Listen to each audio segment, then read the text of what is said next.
I'm a little vague on, is there a baseline narrative? Like a... No, this is all, it's all improv. Okay, so it's not like, there aren't like scenarios we're going to run into where there is like a pre-done... No. Okay. So what it is... So it's not like D&D. Yeah, it's not like scenario D&D, like hit these plot points. Okay. Introduce hooks and hit the plot points. But there are mechanical things that that incentivize the GM to take it into the hero's journey structure. Okay. So this is kind of like the other big experiment I'm doing is like, wow. Without saying, okay, there's a cave with trolls, and then there's a castle that's been taken over by a mind controlling guy on the king. You know, it doesn't say those things. Instead, what it says is like, first, when your players are sitting down at the table the first time, you're talking about their home. You're talking about where they're comfortable. You're talking about the things that they're really capable of doing in their life right now. And then the next thing you're going to talk about is there's a choice they have to make. They have to cross a threshold. They have to decide to go through a door that is scary. It has some kind of, mysteriousness to it. Mm-hmm. The third thing you're going to do is you're going to explore this new, crazy, weird world, and you're going to have some fun and games, and you're going to, take more risks, and mysteries are going to start to unravel, like being exposed and stuff like that. And then the next thing, and the next thing, and the next thing. Eight points along the hero's journey. Okay. It's really interesting if you can succeed in doing that. Yeah, so that's a big thing. How can you be sure that there's going to be magic and dragons or whatever you end up saying? We'll get to that real soon. Okay. All right, so let me take you guys on to the next bit. Let's make sure I have enough. Yeah, I think I have enough. So, okay, now I'm going to be the GM. Good news, I'm being the GM. So we're going to do Sarukan's Chamber. And so I got 2 players for Sarukan's Chamber, which is the ideal number. Yeah, let's see. This one, so one of you is going to be a female character, one of you is going to be a male character. These are pre-generated characters. So who wants to be the lady? Preference? I'll be the lady. All right. All right, cool. So I'm going to give you Deckahedrons. All right. There you go. This one.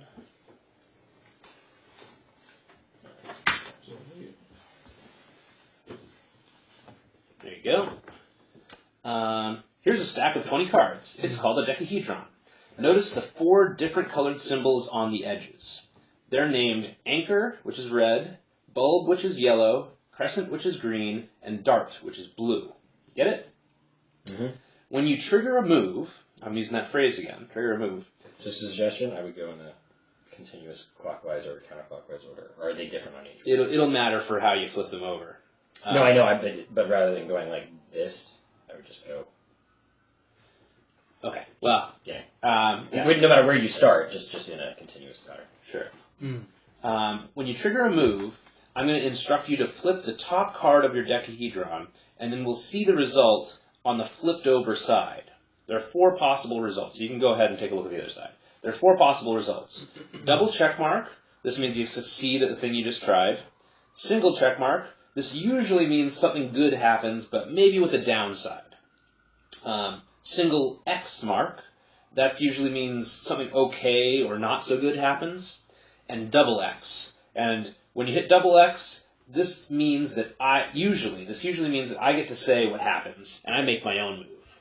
So I'm usually not making moves. It's usually you guys that are making moves. But anytime you hit the double X, I get to make the move. Okay. So when I ask you to flip, I'm going to say something like flip anchors or flip red or flip green. That means you find the result on the edge that has that color of symbol. So you see how there's like red, green, yellow, blue on the face side as well as the back side. So that's where you're going to look, But they don't necessarily line up, right?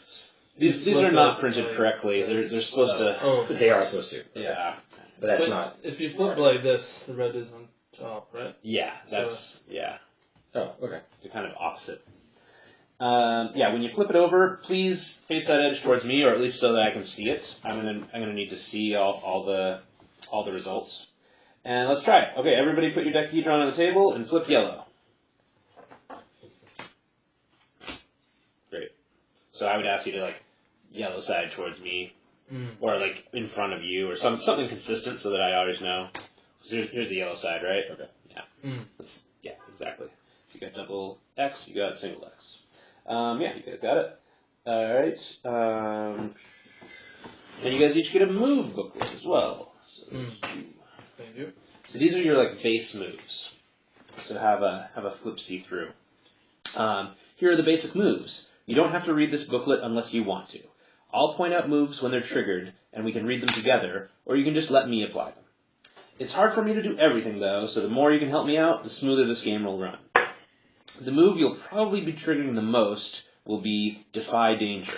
That's why it's on the first page. The moves in the back of the booklet are downtime moves, which we probably won't need till much later. I don't see Defy. Oh, but that's the cover. Gotcha. Yeah. All right. So, what's the name of a medieval fantasy city?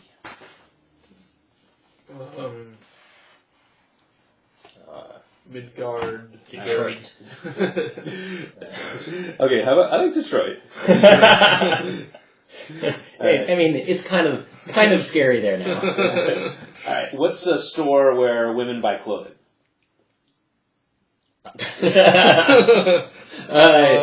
Amazon? I don't know. Kate doesn't shop very much. And what is a city in Europe? Dublin. Yeah. Okay. It's very, everything about Ireland is medieval feeling.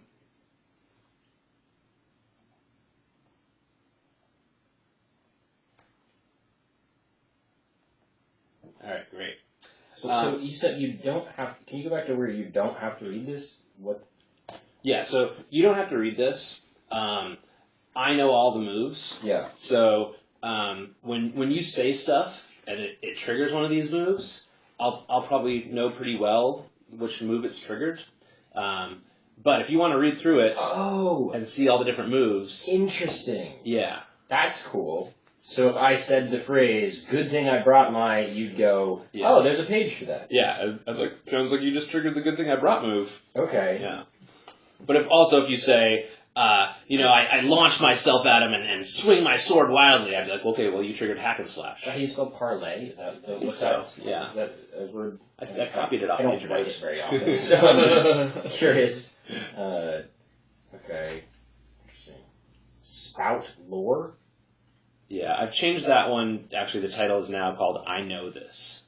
So this story, that's a move. It's where you guys get to say, like, parts of the story. You get to kind of invent, like, stuff and be like, oh, my uncle knows all about this kind of stuff. Let's go talk to my uncle Peter. And I'll be like, oh, okay, let's roll some dice to see if your Uncle Peter is around, kind of thing. Or if your Uncle Peter actually knows his shit. Okay. So really, I don't need to read this, but I maybe should flip through the titles. Yeah, the titles are the big so giveaways. That would be Maybe I should probably read. helpful to, because the specifics aren't. I don't need to memorize, but just knowing kind of what the range of actions are is probably useful. And again, like the actions are anything you want your character to do. But these are the ones that. These are the ones that are gonna like rules. create. Yeah. Okay, cool. So, Alexa, start a timer for 10 minutes. 10 minutes, starting now. Okay. Amazola. You are an acrobat. Your troupe of performers set up on the road to perform in the big city, Detroit. You were really excited because your big brother lives there, and you haven't seen him since you were 13, and that was like 10 years ago. But your excitement soon turned to horror and despair. On the road, your troop was overrun by masked horsemen. They attacked fiercely and without mercy. All the women of the caravan were captured, and by the cries and what you glimpsed through your stained blindfold, all the men were slain. You remember one phrase uttered by the marauders: "Deliver them to Sarukan." After days of travel, shackled up in a box, you found yourself imprisoned in a small, dark, musty cellar room. Windowless, the only illumination is whatever lamplight filters through the cracks of the door. Deblaine, you are a thief catcher. You're not too bright, but your boss, Gandlin, has taken you under his wing and taught you street wisdom. Oh yeah, I was supposed to do your I'm a what catcher? Your thief catcher. Your attributes, sorry. Is that a cop? Yeah, you're kind of like a cop. Okay. Yeah. Sounds like a thing a really dumb cop would call himself. Yeah. It's like his LinkedIn profile. So your strength is 3. Your intelligence is 1. And your dexterity, you can put them right here. Right. And your dexterity is 2. In these boxes? Yeah, so what I like to do is like dress it up like because your intelligence is 1, just kind of like fill in a box. Fill in a box. And the color code is good too. Like if your strength is 3, that's a green. Okay. So intelligence is 1, strength is 3? Yeah, strength is 3 and dexterity is 2. Okay. So Jeff, your strength is 2. Your dexterity is 3, and your intelligence is also 1. Yeah. So, okay. I meant to do that. Yeah. You're a thief catcher. You're not too bright, but your boss, Gandlin, has taken you under his wing and taught you street wisdom. Merchants employ him to recover stolen valuables, or they pay for simple retribution against the pilfering scoundrels. You provide the muscle, Gandlin sniffs them out, you beat them up, and each shares in the reward. That's how it had been. Gandlin has now gone missing. He was investigating a series of thefts from private homes. There was some pattern to it, artifacts or books taken, but no smashed windows or doors. The mystery of it had Gandlin obsessed, working sometimes until dawn. Then one dawn, it was he that was taken, with a trail of blood to tell of it. Following the path, you came to the locked gate to the yard behind Sarukhan's estate. Sarukhan was a powerful player in Detroit's noble circles, but not much was known of him. After jumping the wall, you didn't get much further before you were surprised from behind and knocked out, waking up in a tiny, dirt-floored room in the cellar. Alright, so both of you. Right. Tonight, something changed. It was noisy tonight. Footsteps and conversations could be heard upstairs. It was some kind of a party. Oh, and you're not in the same room. You're in completely different rooms. It was some kind of a party, and there were no guard patrols of the cellars. In parallel, but without bumping into each other, you both used the laps to escape. You freed yourself. The what? The laps, like the guard patrols and stuff. Oh, like that.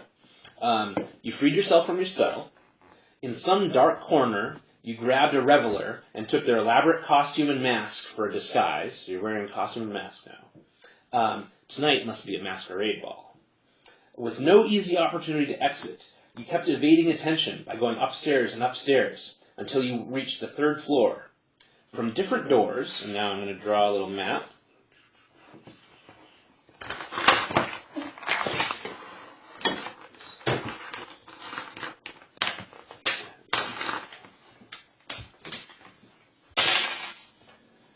So from different doors,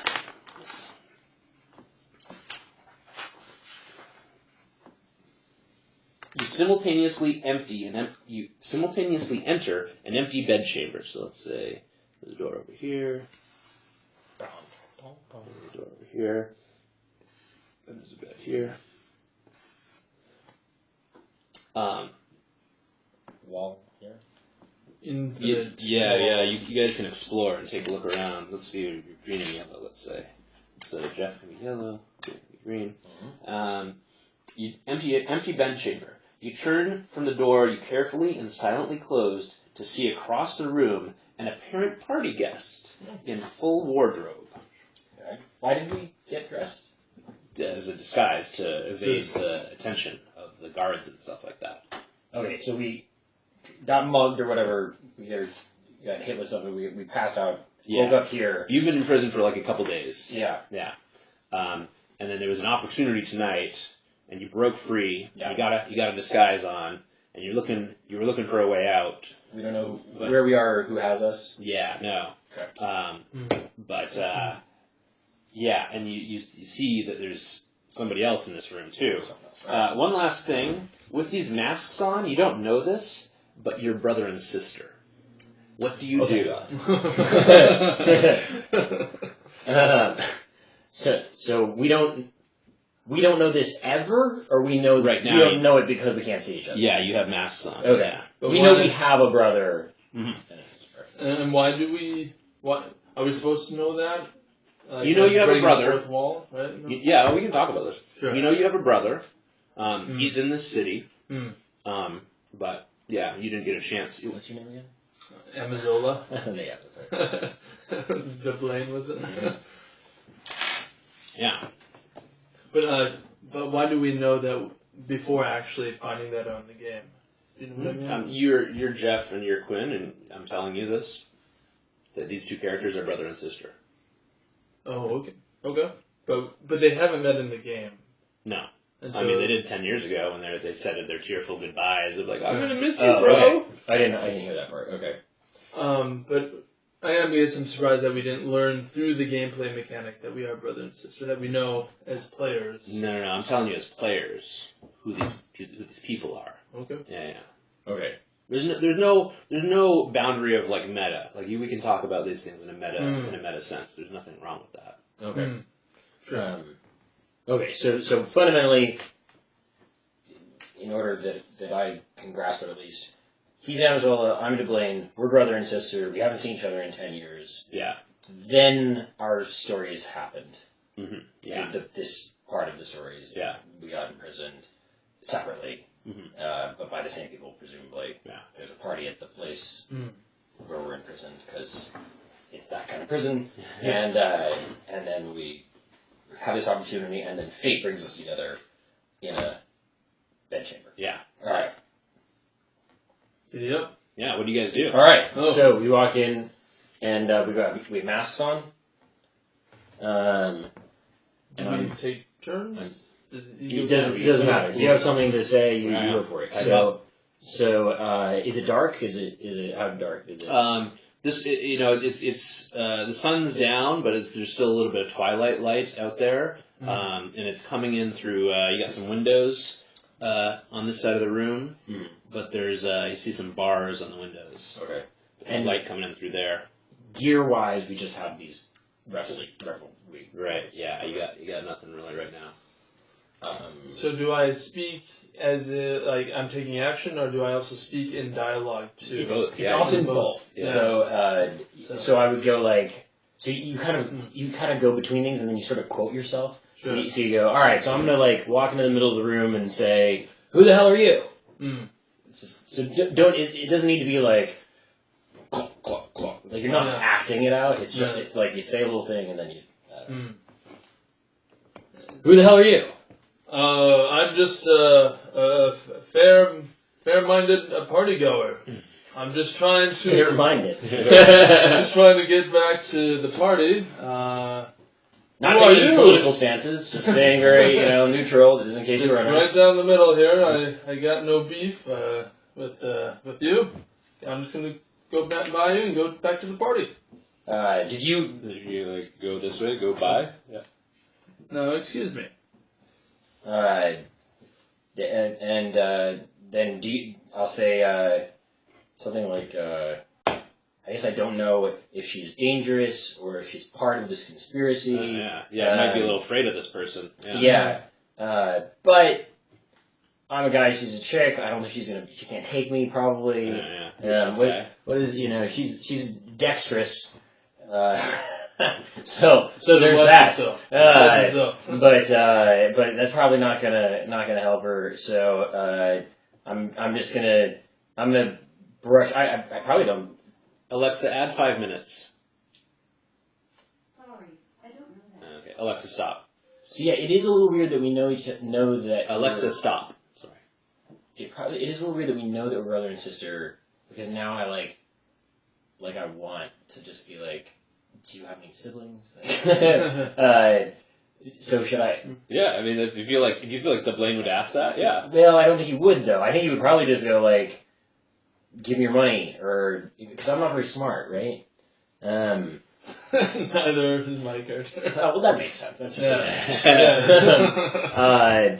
Yeah, what's his goal right now? What's the Blaine? I want to find out where I am, like whose house this is. Okay, how would you go about trying to make I'd probably say to her, so what brings you here tonight? Why?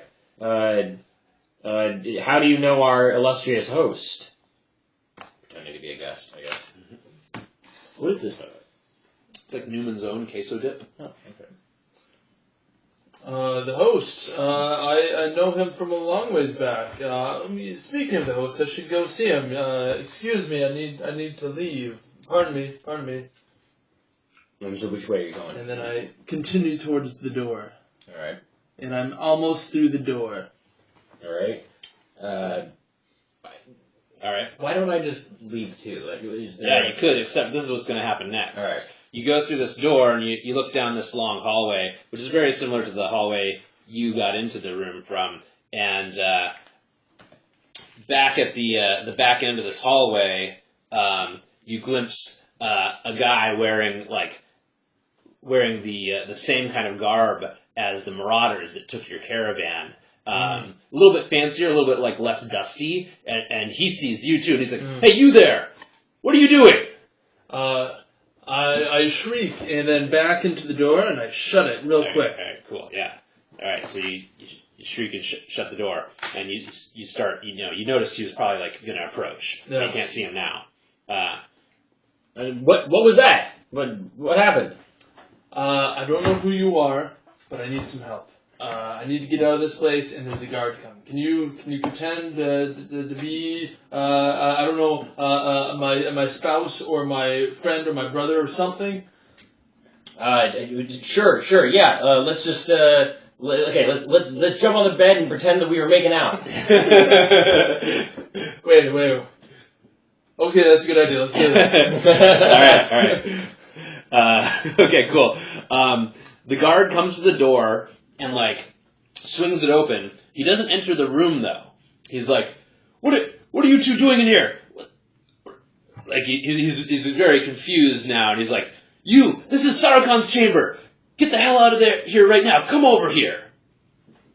Okay. To me? He's saying, "Come over here to me," through the doorway. He hasn't crossed. Yeah, to both of you. Yeah. Okay. I guess we go over. Do you think we can talk our way out of this? Can you? I don't know. What do you think? Let's give it a try. All right, let's just go. See if we can talk our way out of it. All right, cool. He's like, "Come here. Get out of the room." All right.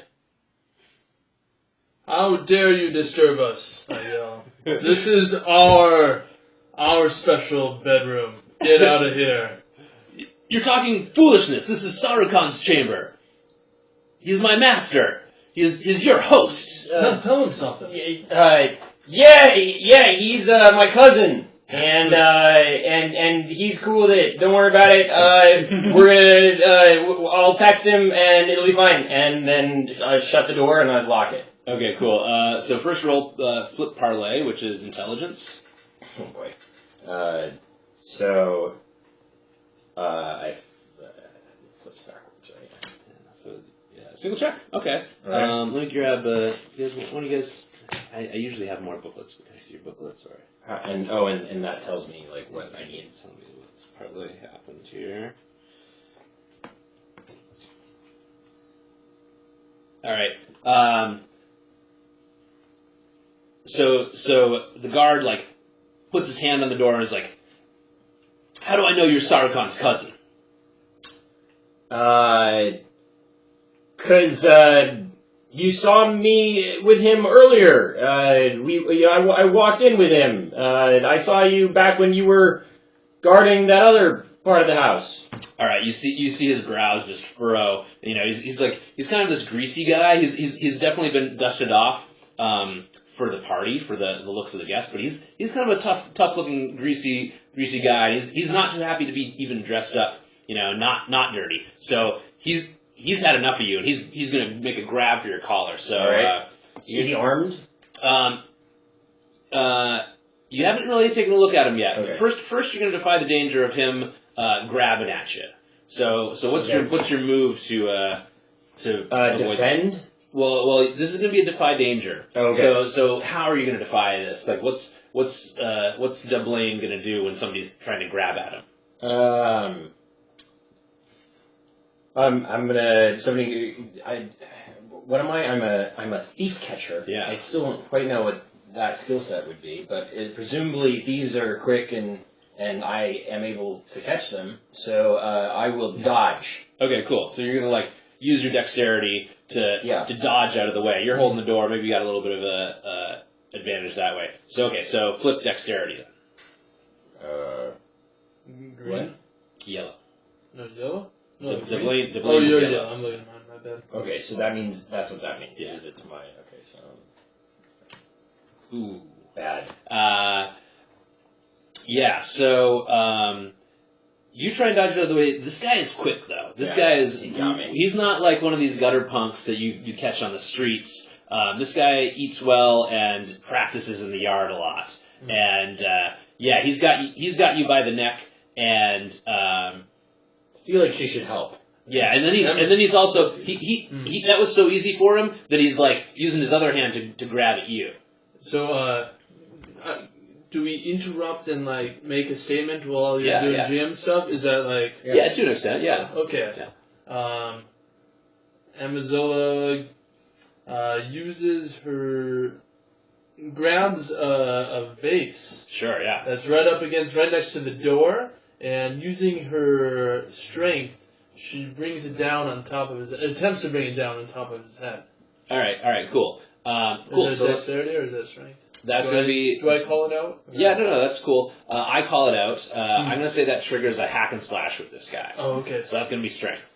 So I would just say, and I attempt to hit him with the vase, and then you kind of play out the rest. Yeah, exactly. So you grab this vase off the wall, and you're coming down with it, but maybe he saw you, maybe he saw what you were thinking. You know, he's a wily kind of guy. Yeah. All right. So let's flip yellow. Flipping yellow. Ooh. All right. So we just activated a new move of the game. No, keep it out. Oh, okay. Cards you play, and you'll see there's a little discard pile symbol there, so that's a good place to drop them. Mm. So the cool thing about what you just did is you flipped over a green token card. See the green token in the center of it? Mm. So I'm going to give you a green token. Yay! Because you flipped that over, and you'll find out what those do in a second.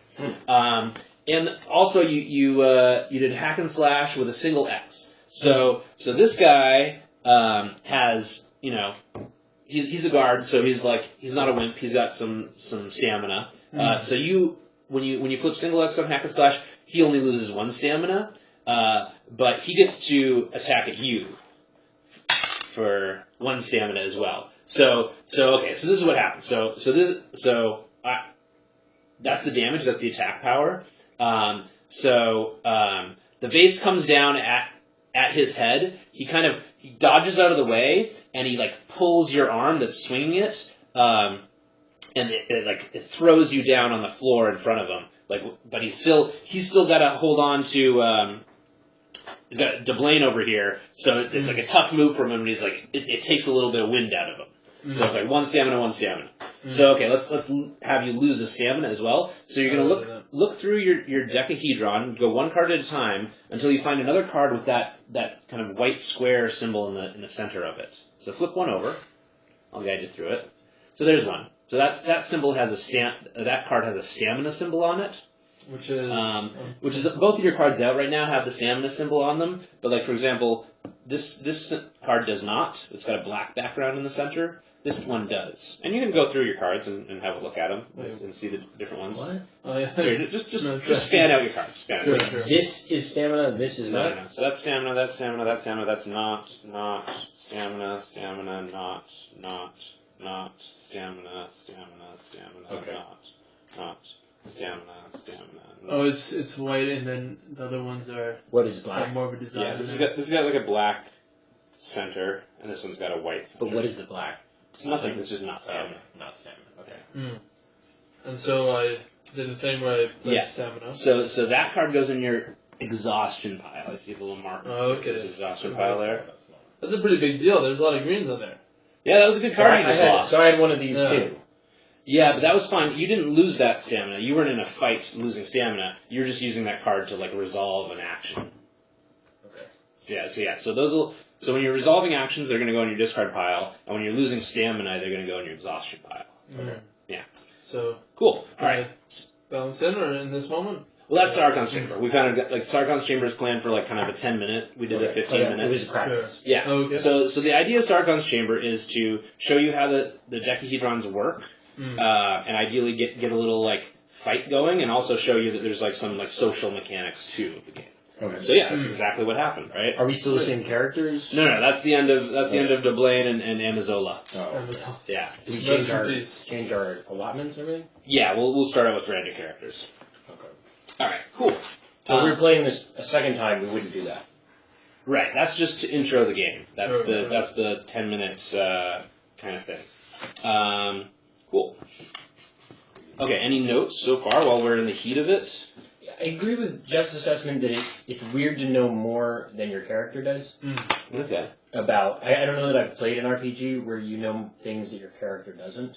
You kind of are your character, so like, I mean, you know that like, you're playing a game, Right. but you don't have information that your player has yet to acquire. So it would have made sense to like just tell us, wake up and meet somebody, because then we probably would have been like, pretend we're making out, and then like you'd been like, it turns out you pull off your mask, and guess what? It's your long lost sister, and then it's like, ew, gross. It's funny. And it's like, anyway, I just don't know that I.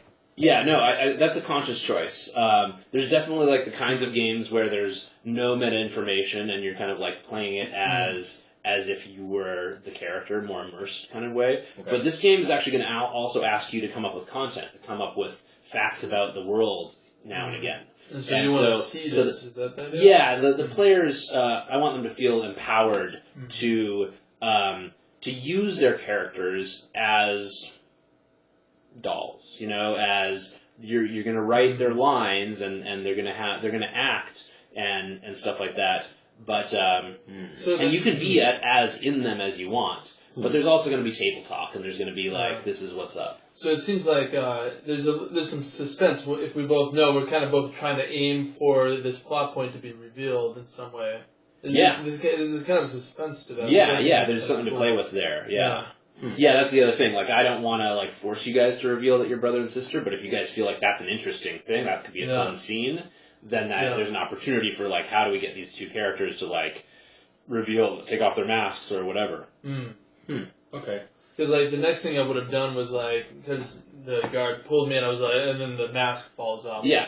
Was what I was going to do next. But, yeah, and I mean, if you felt like you wanted to say my mask goes clattering on the floor, that's great. That's that's the GM can say, yeah, that's totally cool, unless they really want to object to that.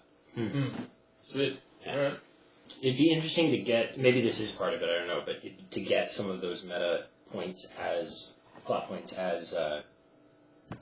as cards, or as like a plot deck or something, that rather than you just telling us, by the way, your brother and sister, if like something happened and like, oh, you get a plot card, and it's like, oh, turns out we're brother and sister, and then we have to weave that into the. Oh yeah, that'd be cool. I don't know, just a thought. Because I was thinking about like how some scenes are filmed in some movies that have an improv element. It's like, all right, the goal of the scene is we got to get this across, and then how we get there, we'll figure it out. But maybe that's like a way to formulate it. It's like, this is the goal of the scene, execute this, but it unravels in whatever way. But yeah, there is some of that. Like, I mean, the GM definitely has goals for scenes, or at least for multi-scene kind of like episodes. Yeah. It's true. Like when in movies, actors are given a lot of leeway or TV shows to improv. There's still like they know where they're trying to end up, but it's how they get there that they're improvising. They're not like changing the plot, right? It's the like fun of like screwing around with it.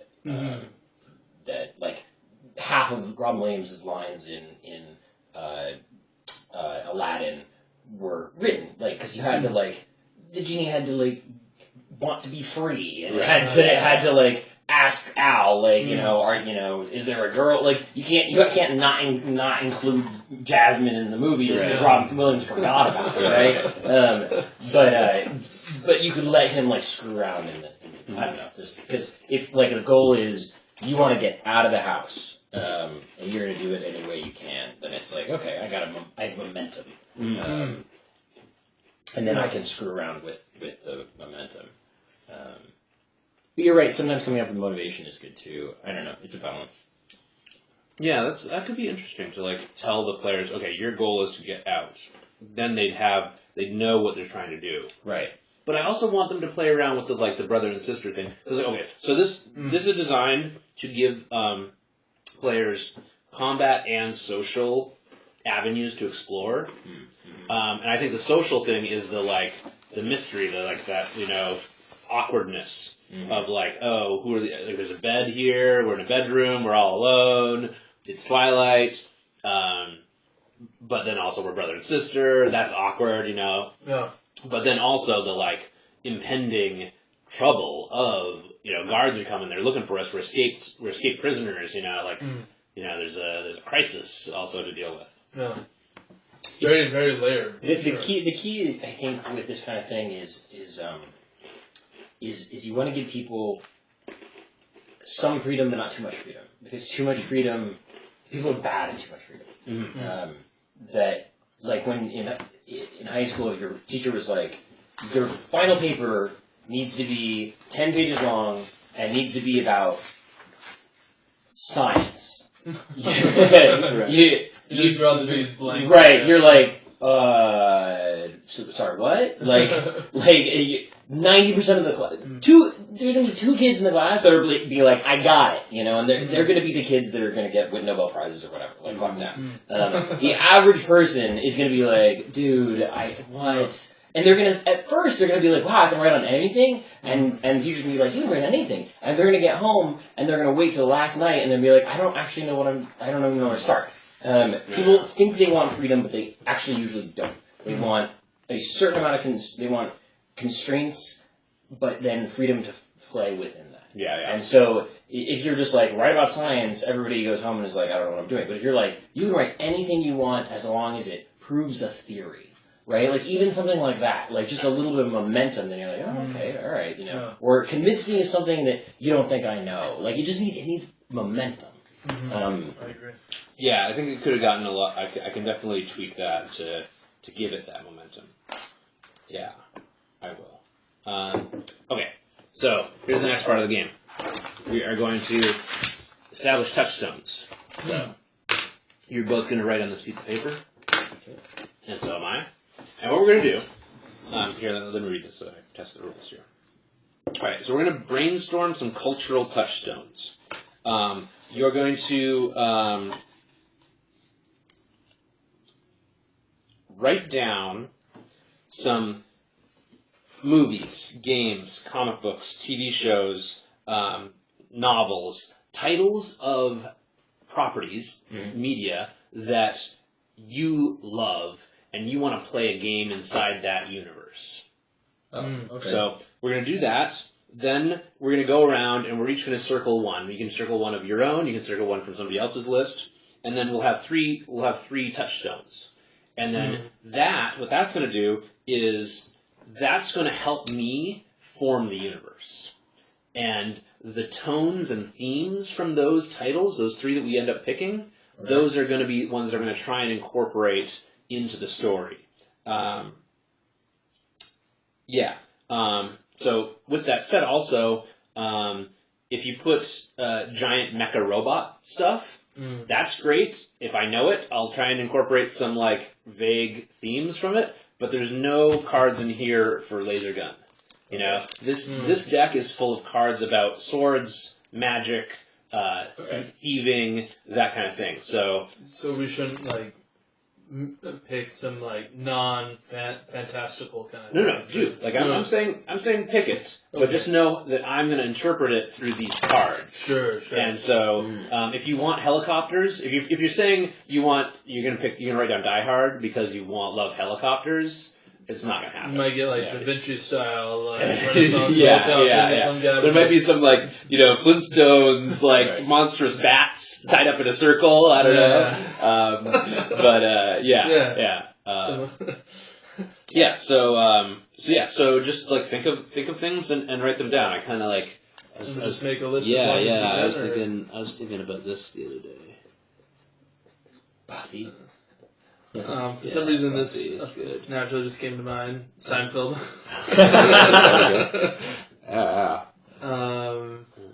We were talking about Final Fantasy earlier. That came to mind. Brave New World.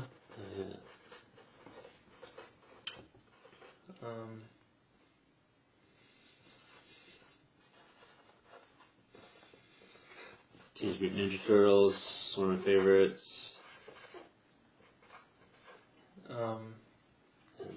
And with you, you can say D&D. And this is media, TV shows, movies, books. Yeah. Why did you have an idea that didn't quite fit? Well, it just came to mind, so just in the spirit of improv, it was Trump's White House. We can put that in there. I will probably interpret that as through the lens of Veep and you watch that or West Wing or House of Cards. Sure, House of Cards would be good. Yeah. I'm gonna get another beer.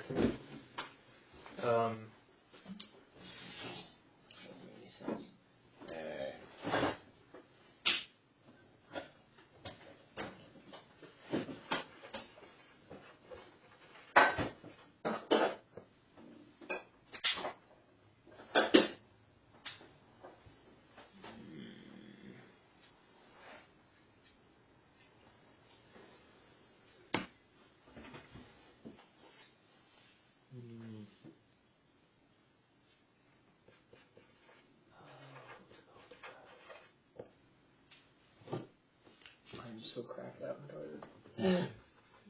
Brain not working. There you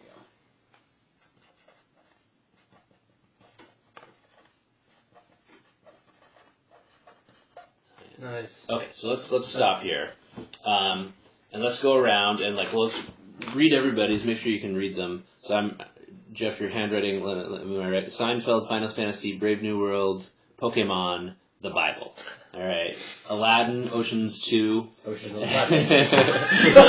Ocean's 2. Marvel Comics Universe and The Fifth Element, and I dropped Big Lebowski, D&D, Buffy the Vampire Slayer, Lord of the Rings, Teenage Mutant Ninja Turtles. All right, so I'm gonna pick something from when you. I really feel like this is gonna be interesting. It's gonna be tough, but I think that's my favorite. So that's the one. And we pick someone else's. Yeah, you can pick whatever. You can pick one of your own. You can just pick have a list. Yeah. We each pick one? Everybody gets to pick one. Oh, okay. I'm picking Buffy. I think I like Aladdin. Oh, okay. So let's write this down. So we got Buffy. This is an interesting strategy. Aladdin, and Seinfeld. Okay, this is not going to be too combat oriented, probably. Well, Buffy in there. Buffy, pretty good. Yeah. Very. Okay, cool. There's some action in Aladdin. Not much in Seinfeld. Yeah, and I mean Seinfeld. It's modern day, but there's nothing. There's a lot of bravely run away. yeah. Or do a flashback or something. Yeah. All right, so start thinking of ideas of how this world's going to come together. There's a. I'm going to read this. Okay, so what does I'm going to convert this to dialogue, but eventually it's going to go something like this. What does this world look like? What are its dominant features? What secrets are hidden away in the small places? Who are the folk that populate it? Do their children happily play in the sun? What monsters lurk? What weaknesses do the ambitious and powerful exploit? You know Buffy, right? Do you know Buffy at all? Oh yeah, we need to surface level. I haven't. Really we could do Teenage Mutant Ninja Turtles instead. Well, what would I have to know about Buffy? There's characters or there's zombies, there's vampires, right? And werewolves, other and zombies, and all the sort of demons, demon characters, and everybody's in high school, and there's a girl who knows karate. Joss Whedon, right? So, right. Yeah, and everybody's a little sarcastic and better spoken than real teenagers. So is that a sufficient level of knowledge? Vampires, high school, or would you be drawn to something? If there was something on this list that two of the people sitting at the table had no idea what it was, and the other person was like a really big fan nerd boy of it, that might be something that you need to kind of like. You want inside jokes or something to right, come up, right? And you want everybody to be able to contribute to the story. It's a collaborative story, so if you've got a very specific anime in mind that I've never heard of and Quinn's never heard of, it's going to be hard for us to be like, oh, maybe I should riff on. I see where he's going with this. I'm going to riff on it this way, like that familiar trope. I didn't watch a whole lot of Buffy either, so like I just like Sarah Michelle Gellar and and Joss Whedon. So of course. Let's give it a try. The other thing about the touchstone list, that's what we're calling this, a touchstone list, is if there's something you guys try to do in the game that I'm really dubious about, like if you say I jumped from onto the second story. I'm going to be like, okay, you're going to die. Well, where in this set of three things is there a character that tries that and ever succeeds? Right. It's not Prince of Persia. Right. So that's a different property. And if it was Dragon Ball Z that we circled, then maybe that's going to be something that I'll let you get away with. Really disappointed that they didn't keep making Prince of Persia movies. I may be the only person that it's terrible. I loved it. Absolutely loved it. I think I somehow watched the first 5 minutes. I was like, nope. Yeah. I watched it twice in one day. I loved everything about it. It's Jake Gyllenhaal, right? Yeah. Oh gosh. How is it like bad surrounding him, or is he's also bad? Oh, he's also just god awful. Like you forget that he's like been nominated for an Oscar. Before that movie or after that movie? Certainly not for it. Probably before, right? Because that was Brokeback Mountain, right? Yeah. Oh, Exactly. okay, yeah. That's like... Was that his follow-up to that? No. Maybe right after. I got to do something commercial now. Right. Yeah. Exactly. Art house. Did that art house. Make that money. There's also on the fridge on the list. Sorry. Okay, so reshuffle your Deckahedrons. Brand new characters. Flip over a page to get a new character. Coasters or don't worry about it. This table is fucked.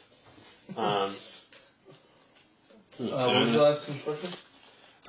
Get a blank. Yours is already pretty blank. If you want to be a female or a male, there's probably a male side to yours, or there's just some. This one's all ladies all the time. You want a dude or you want a lady? Let's do it up. Where does it say what? It's just the silhouette. Okay. Do you want me to be a girl in order to do this up? I mean, is that a personal question, or is that a second game, or? The answer as you will. Always. Ooh. How can I? Oh, it was just the silhouette already turned. It's on a guy again? That's word. Okay. Yeah. Bum Rush? Bum Rush. That's one of the things you can choose. I'm going to lay out... That would definitely be in the Brokeback Mountains. Was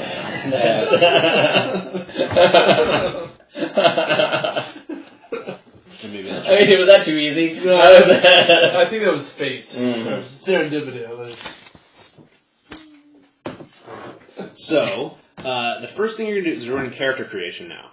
How did you guys like the touchstone list part while we're still... It's interesting. I don't know how it'll play out, but it's a really creative idea. Yeah. Oh, it was fun, yeah. It seems like it really gives the GM a task to really figure it out. But, I'm curious to see how it works. It's a really creative mechanism. And it's nice that it's not like just one, right? That we're not playing fan fiction. Right. Yeah, because then it's like...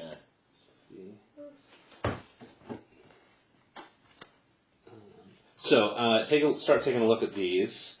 These are your moves. So you've got your booklet of base moves, and that was great for Sauron's Chamber. But now we're actually going to make characters that you're going to own and enjoy and feel like. So wait, these are done or? No, you're still able to do all the base moves, but this is moves that make you really somebody special. More than just a human. All the base moves, basically any human can do all those things in the base move thing. And these are going to be things that make you a little bit more powerful, give you a bit of an edge in this world of danger and adventure and George Costanza that we're about to experience. So you're going to pick 3 of these cards. These 3 are the best, so you can only pick one of them. These three these set is also very good, so you can only pick 2 of those. And these are the C's. Pick as many of those as you like. You probably won't want to pick all 3 C's, but maybe you're into it. I don't even understand the language. Oh, so mostly what you're looking at is the titles. Look at a title that attracts your eye. I mean, use a magic item. If you want to use any magic in this game, you need this card. Okay. And which is 3 total? 3 total. Do we work together to pick? Let's have you take turns in some order. I don't know, Quinn first, I guess. And this is the standard way, is we see them all and it's like drafting our team. Yeah, it's basically drafting. So generally, if you want to be the kind of person that's mischievous and goes into dark places and does immoral things, backstab is probably a good way to start. It lets you stab people in the back, and it's really effective. But you got to sneak up behind them or find them unawares or something like that. Use a magic item is just, if you don't have use a magic item, you can't use any magic items. Okay. Or you can try, but that's more complicated. We'll get into that. Good cardio is basically your fighter skill. This is the kind of thing you want to do if you're going to be getting in scraps and defying danger with your strength a lot. This is kind of like you can regain your stamina better and faster, and you take damage a little bit easier. Some of these could use subtitles. Tell me which one. Just because even the descriptions, I'm still like a little confused what it is, just because I'm not in the game yet. Okay. I'm sure it will make sense, but like, find shadows. If it said, I think what it means is you can take a nap. A little bit, like a quick nap. But what it says is, nighttime or indoors, while no foe is bearing down on you, say what darkness you find shelter in. I love the phrase, no idea what that means. Good writing, just confusing from a quick understanding standpoint. So if it just said, like, quick rest or something, then I could more easily pick. Okay. And the mechanic, I don't need to know yet. I just want to know what it is, right? And then, like, bum rush, I assume it means attack quickly, like a quick attack or something. So, like, the creative names is good, but just, like, maybe a subheader would be helpful to, a powerful quick attack or something. That way, because the mechanics aren't important at this stage. I just need to know what it is. And if I have to read all the mechanics in order to understand. Yeah, no, I don't think you should. Like, the goal here isn't to get the players to read all the mechanics. Right. So maybe I need to call out, okay, how about this? Look for titles that sound interesting. This one's very clear. Yeah. Look for titles that sound interesting, and then ask me questions about it. Mm. And then I'm going to answer your questions, and that'll go a lot faster than trying to read everything. Like, am I an expert on traps, or do I trap a Nobel Prize winner? Trap expert is when you think there's some danger in the area that you're walking through. Okay. Yeah. But no, we get to a problem. Gosh, how do you open this door? I caught a lockpick. All right. I guess I'll start with the magic item, just because we probably want some magic. I assume we go down. These are the best cards. Might as well go through them for remaining. I'm feeling. Can you tell me about good cardio? Good cardio. If you're going to be fighting, this lets you absorb a little bit of damage, and it also lets you, in the middle of a fight, so you lose stamina, not hit points. You can get that back by just taking a deep breath. If you have good cardio. What time is it? Okay. So you're going to be able to choose 2 of these magic items because you chose that card. Okay. And same thing. Ask me any these questions. Are blanks at the top there. You tell me what kind of item it is. Okay. Is it an amulet? Is it a staff?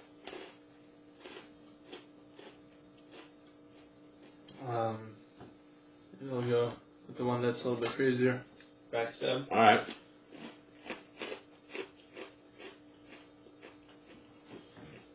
And maybe Jeff take a second one while Quinn's looking at the magic items. Oh yeah. And again, just ask me questions about them. Where it hurts. What's that about? If you're fighting somebody and you want to hit them where it hurts, That's the card for you. Do these pair together with backstab? Backstab's really kind of like you want that to be your only attack. You know, backstab somebody and hopefully that's it for them. Because I'm sneaking around. And Yeah. But where it hurts could work too. So where it hurts is like knowing that, you know, kicking dudes in the balls is a good idea sometimes.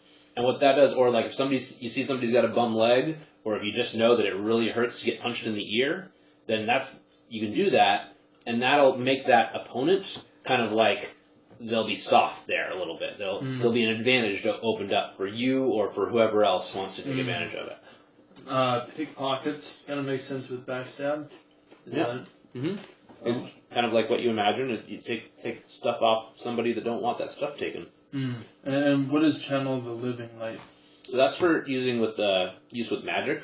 So these kind of two should kind of be next to each other. Sure. So these are different ways to use magic to amplify your ability to use magic. Is magic this dark green? Or No. Is it this side green? No, don't worry about the rings. Okay. Maybe trap expert is for seeing the traps. Yeah. Yes, That's less exciting than my version. Man,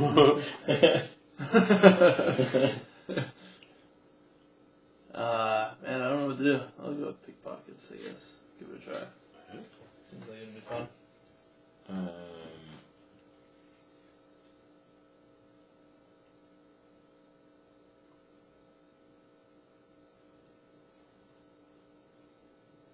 Sever pulse? I don't even know what that means. So it's when you're using a magic item that's got an ongoing effect, and an arrow is coming at your head, you can disengage the magic item and cause a shield of magic to pop up over you that protects you from that arrow. So it's a shield that's made by severing. It's like a pulse shield that's made by severing. I don't know.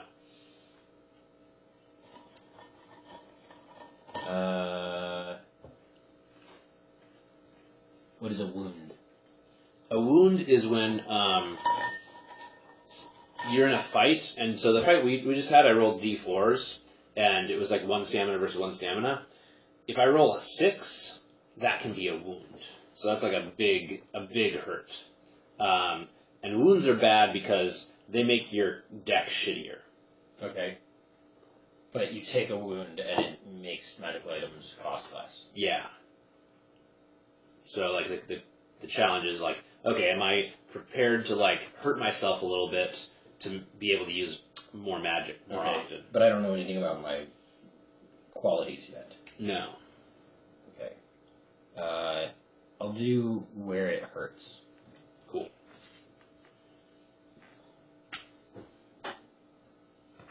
Box? Mm-hmm. Alright. Picking pockets and lockets. Lockets. And how many more are we taking? You get 1 more. Total? Yeah. Okay.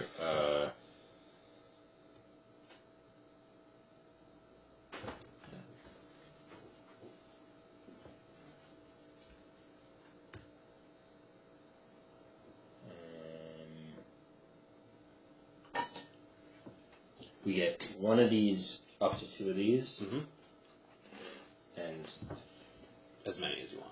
so we get 1. Right now, we're just picking 1 more of these. Yeah, you can't. Oh, basically, sorry. you can pick any of those. Sorry, Those I other- Okay.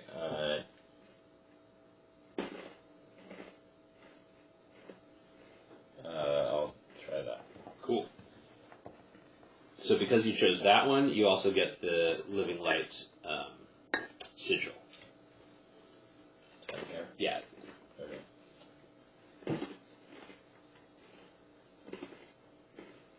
So you pick 1, Jeff? He's got all 3. Oh, he's got all 3. Yeah. So I pick 1 more? No, you got all your moves, and Oh. do you have 3 total magic items? No, I hadn't gotten to the end. I'm just going to pick some.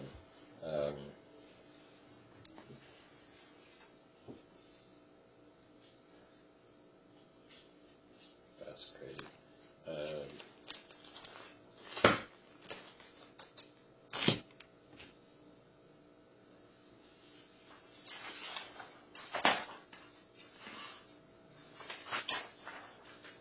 And so, Jeff, you got your 3. Think about how you want your stats to be. You got 6 points for your stats.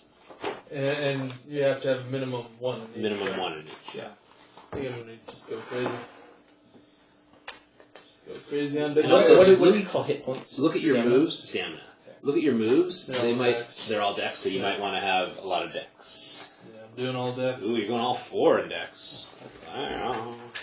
I've indexed my Dex, and it's full-blown Dex.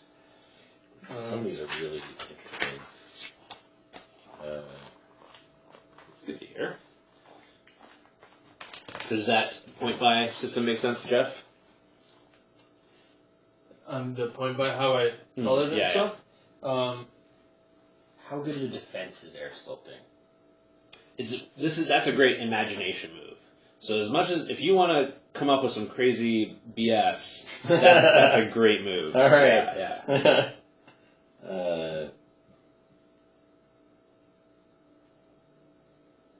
Some of these are really out there. You are really breaking the bounds of pushing the boundaries of creativity. Here, how about this? I'm gonna I picked these 4 that seemed interesting. Can I let him do that? Yeah, sure. Yeah, throw one away. We can. No, you're only going to take 2 of those. Oh, we only had 2. I thought we got 3 magical. You're going to have 3 total. You got the Sigil of Living Light. Oh, that's 1. As a okay. So you pick your 2 favorites. Does the Sigil of Living Light kind of make sense? Yeah. All right. Cool. Just based off the titles alone. The what? The titles. Yeah. Oh, they're cool. Sculpting air sounds awesome. Yeah. All right. Sweet. Quinn, you decide what those things are. What physically are those things? Okay. Jeff, you get 2 things of equipment. So what's your guy wear? What's he use as a weapon? That kind of business. What's his name as well? Like, think about that.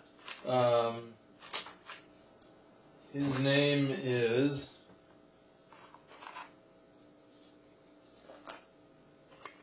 Swift. Oh, okay. And he's kind of a lanky dude. He doesn't have a lot of muscle on him, but he's really good at being quick and sneaking stuff. And so he probably doesn't have a big weapon. Probably's got like a dagger or a knife or something. Okay, how about this? With knives, you can throw them at short range. So knives sounds good to you? As opposed to, is there something else like a knife? I mean, just use your imagination. You tell me. Oh, well, I guess if you tell me something that I don't have a card for, we're gonna write it down on the back of one of these blank cards. Oh, okay. A knife of some sort would be awesome. Where did I put them? Yeah. Okay. How about I'm gonna give you. There we go. He's got like a knife that's on a rope. That's a thing. Yeah, but so you throw the knife and you can pull it right back to you. Oh, okay. You know, and then it maybe One of those things that sounds like a really good idea, and it's not a really good idea. Unless you're a fantastical creature. Yeah. You gotta have some practice with it. You gotta have like a dull knife to begin with. So many West Virginians have died making that exact weapon. Let's go! I got a knife. I got a whip. We're gonna do knife whip. Knife whip. That's an even better name. It'd be great. Knife whip. They put it on a bungee cord and then just like instantly kill their children. Alright, knife on a rope. Any other equipment you? Can I also say it can be thrown and swung? Yeah, I mean I get it. I Okay. get knife on rope. It's a very technical device. Yeah. I just want to make sure you're on board. Okay, now what? One more. You get one more piece of equipment, maybe armor. Armor. Or something like that. And it can be like fantastical, or what kind of attributes am I trying to So we're throw gonna out? start out. You guys are gonna be like scrappy. You guys are gonna be level 1. You're gonna be not heroes yet. Yeah. All right. So like if you want to just say like straight up just like leather armor kind of thing, or And is it like I'm trying to imbue it with? Because this one is like you can have an imagination for what it does, and so with the armor, am I like trying to just describe my clothing, or is it like I'm trying to like give myself some +5? Yeah, you're kind of like think of something that's gonna be either very characteristic about you. Like, so if it's just clothing, it can be significant somehow. Maybe it provides you some kind of like status or something like that. Or if it's like, I mean, so status could help you out with social encounters kind of thing. Or you could go the other way. You could make it like really dirty and scrungy looking to like give you some cachet with the underworld folks. Or you could just say, okay, I want some leather armor so I don't take so much damage. Could it be like a cloak of invisibility or something? No. Like, so those are all magic items. Sure. You can't just like say I get a magic item because I want Sure. it. Yeah. Because I want it. Yeah. Can I pass to him? Sure, And then I'll okay. think for a moment about what the... So you get two things of equipment, and you guys have these 6 tokens that start out on your speed. Every piece of equipment that you have, you take a token Am I supposed off. to be doing something? Yeah. Listen to what I'm saying, and then you'll get it. So you got 6 of these tokens. So you got 3 magic items. So What is this? that's just a blue token. No, the shape. Just the thing to make it not look like the other ones. Okay. So for each one of your magic items, place a blue token on top of that card. And you'll see that your speed has gone down to 3. Okay. And Jeff, place the blue token on top of your knife on rope, and you'll notice that your speed has gone down to 5. I put it on here? Yeah. So this is the thing with getting equipment, is that the more you carry, the slower you go. And particularly, I think you've got some moves that are called unencumbered. You've got 2, Jeff.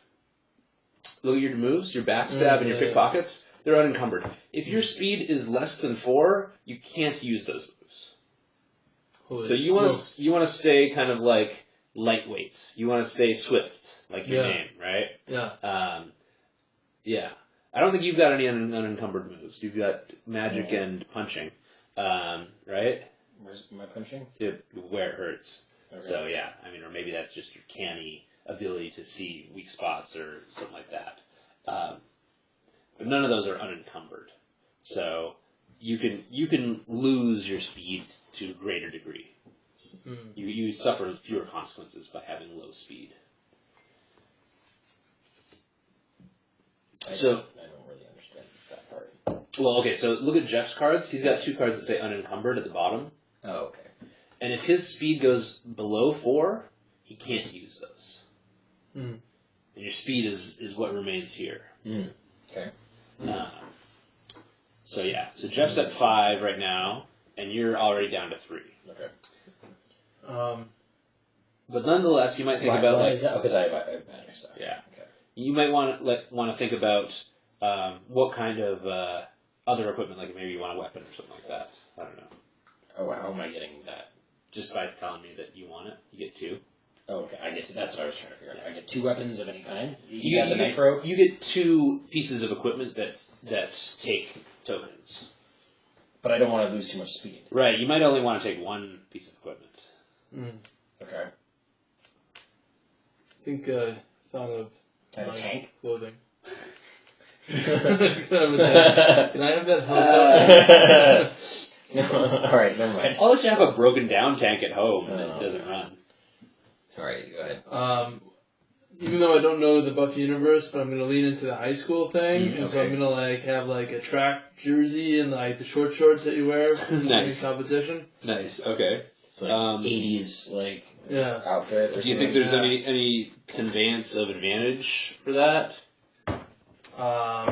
Of invisibility? I guess I well, I figured it'd be just from here. Because like what I'm gonna say is for that if you want to have that, draw that on top of your little paper doll there, and I suppose I'm looking for some sort of advantage. And I was like, yeah, that's right. You get another. You get another item. So it's gotta be a pretty. you got a weapon. How about a defensive weapon or a defensive thing like a shield or something? Yeah, that could be a thing.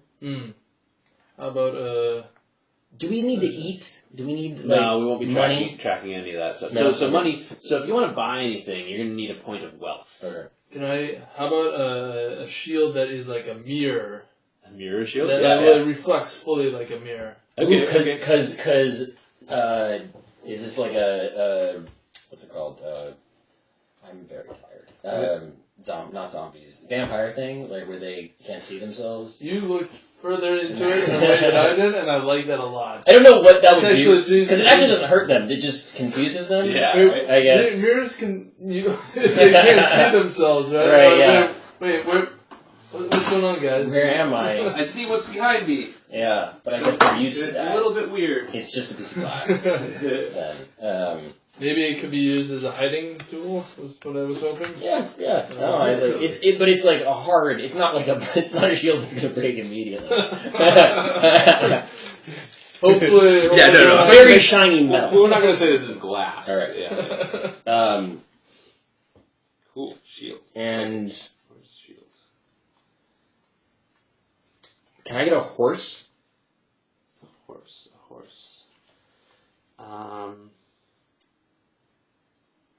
I feel like that's a more narrative kind of thing. Okay. Like whether you're gonna What's the encounter a small horse and like this is about like what you're carrying on. That's fine. All right. Things you could easily buy at a store. Is that kind of what we're? Yeah. Without a weapon, you're gonna do 1d2 damage. Right. So I need a weapon. I'm gonna roll a d4 and divide it by 2. So this is a mirror shield here. All right. So, by the way, you asked me what my blanks here were. Yeah. What are those things? So I think I want an air sculpting whip. Cool. And I think the thing of unerring dispatch is since it just accelerates small objects. Yeah. It'll be my Glock of unerring dispatch. Cool. Because that's just all it is. Yeah, right? yeah. Is this literally a gun that you found somewhere? I don't see why. Isn't it already? Yeah. I could make it the pretty pink princess of unerring dispatch, but it's still a gun, right? Okay, cool. Unless there's a way that. No, because it only shoots one thing. I like it. It's a Glock. It happened. Glock. It was in the world somewhere, and you picked it up. Okay, so I need a hand weapon. So I will do. Or you could be completely like that. You could just lean on that. Well, but I assume the magic gets used up. Yeah. Or so it you get costs something. Yeah. You have 3 charges for each one of your magic items. You have 3 charges, and then as you see here, and you use a magic item skill. Normally, every time you use a magic item, you lose 1 charge. So bang, bang, bang, it's out. Unless. And how do I recharge? Well, okay, we can recharge as well. But let me show you this one too.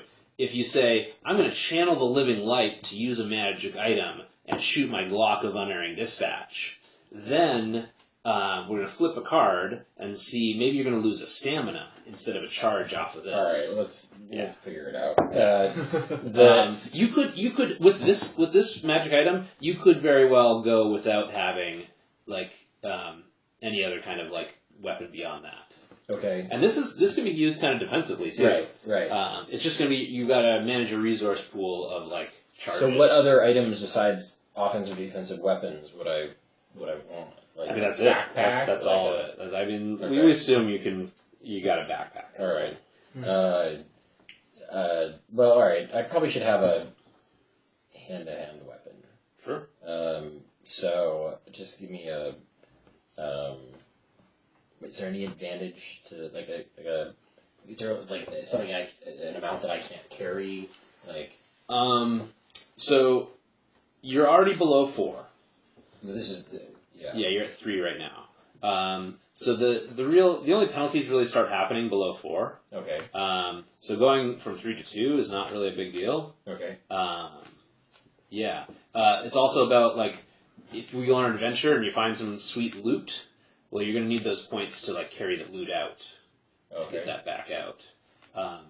But if you just tell me you got a big fat stick, you can tell me you'll drop the stick and carry the loot instead. Okay. I don't know. What do you think? Is there any other weapon? Should I get a sword? Should I? A sword on a rope. You can get another sword. A bigger knife. I feel like there's so many things going on that it's. Should I just hold off. Can I get more items later? Totally. Yeah. I mean, you can go to the store and get. And I sell speed. Yeah. Well, actually,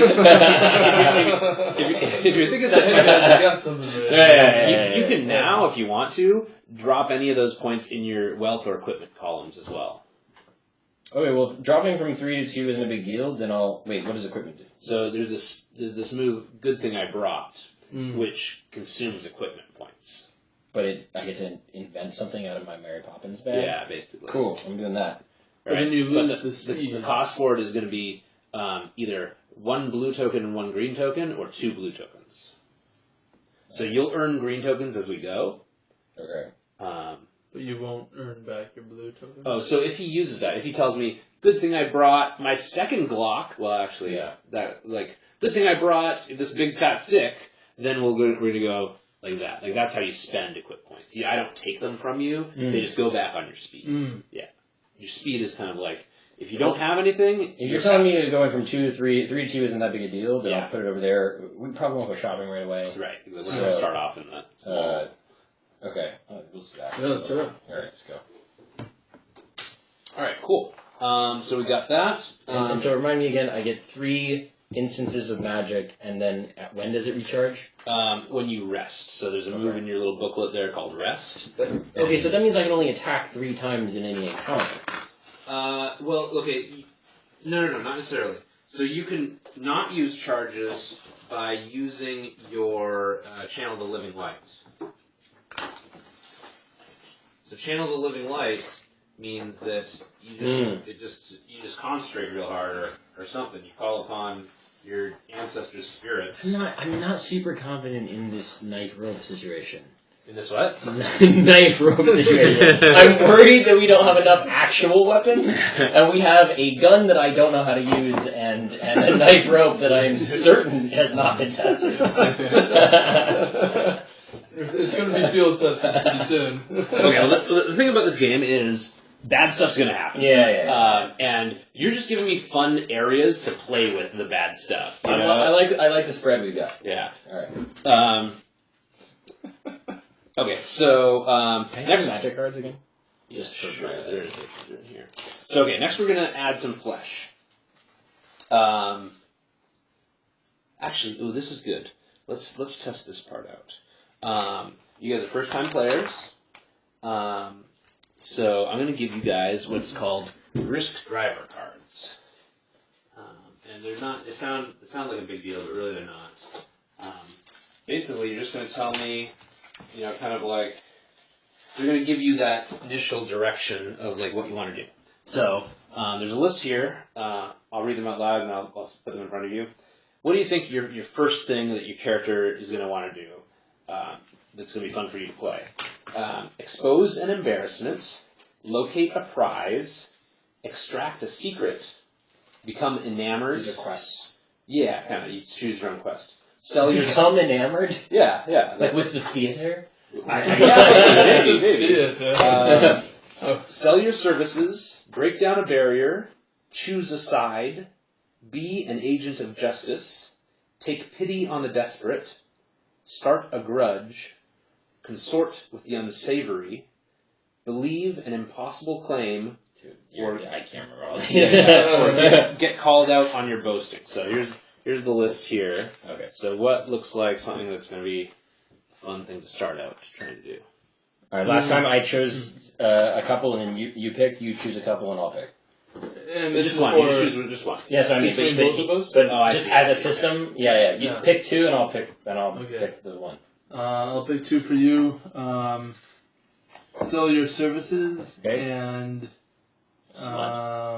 take pity on the desperate. All right, I'll do take pity on the desperate. Sell your services. It's just 2. I'm not going to think anything other than sex. Jeff will go do one. Okay, and then you choose 2?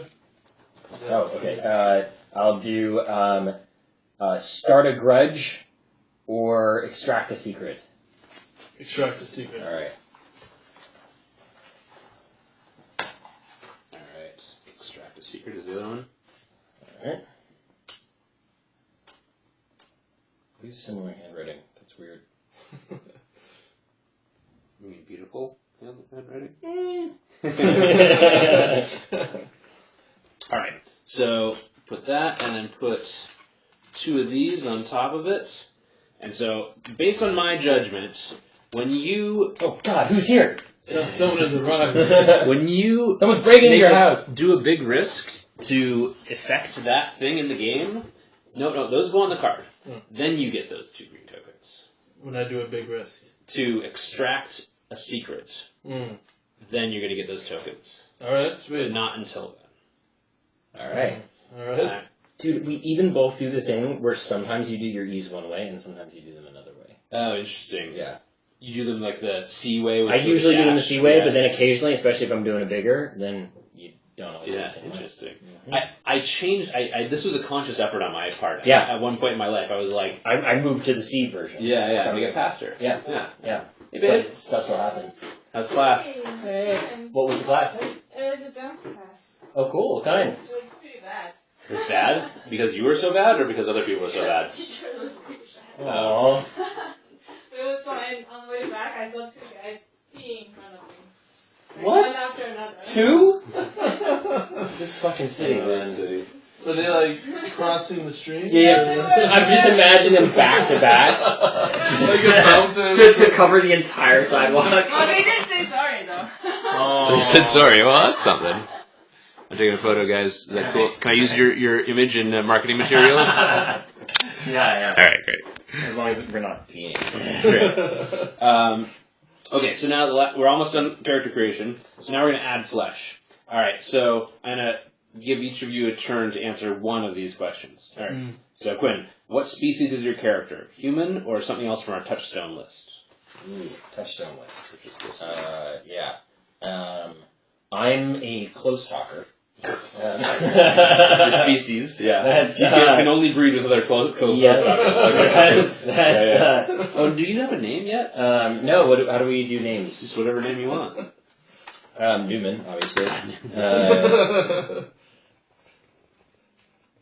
Newman. Yeah. Took me a moment. I was like, "Is it a Buffy ref?" Like Yeah. White Walker. Or something. I was like, man. All right. I was like, "Oh." Well, because it sounds like it could be fantastical, Yeah. right? You know, like a whispering conjurer or Right, something. totally. Yeah. Dude, No, just the annoying guy that won't get out of your face. Jeff, does your character steal things, or do they respect the concept of private property? I think I'm full blown Republican or Democrat? Yeah, Stealer of things. you're with her. Yeah. Okay, Quinn. Before the adventure starts, is your character engaged in any kind of profession? Is my Newman? Well, he is he's in communications. Yeah. All right. Cool. All right, Jeff. Does your character believe in gods? Is there some kind of religious practice or organization for them? My character doesn't believe in gods. Strict, hardcore atheist? Hardcore atheist. He believes in his knife on a rope, and that's all. I mean, probably a little bit more real than gods, but not by a lot. He Yeah. believes in his capacity to use his knife on a rope for plunder. Quinn, does your character enjoy the outdoors or city life? Are they extreme in that preference? Is Newman extreme about city life or the outdoors? Particularly extreme, but a little bit more of a city kid. City kid, kind of like in the middle, but towards the city. All right, Jeff. Roughly how old is your character, and have they ever killed a person before? Jesus, that got real. He is 25, Oh, okay. and he accidentally killed someone. Huh. Do we get specific or like? We want He actually, while practicing knife on a rope, he swung and cut open the throat of his brother. Ooh, that was his brother. That kid was not so swift. No. He invented the rope knife, though, and that's why he's dead. He's just like, hey brother, I have this new Oh, weapon. yeah. Let me play with it. Quinn, what's your character's social standing? When they first walk into a room full of people, do they provoke any kind of reaction?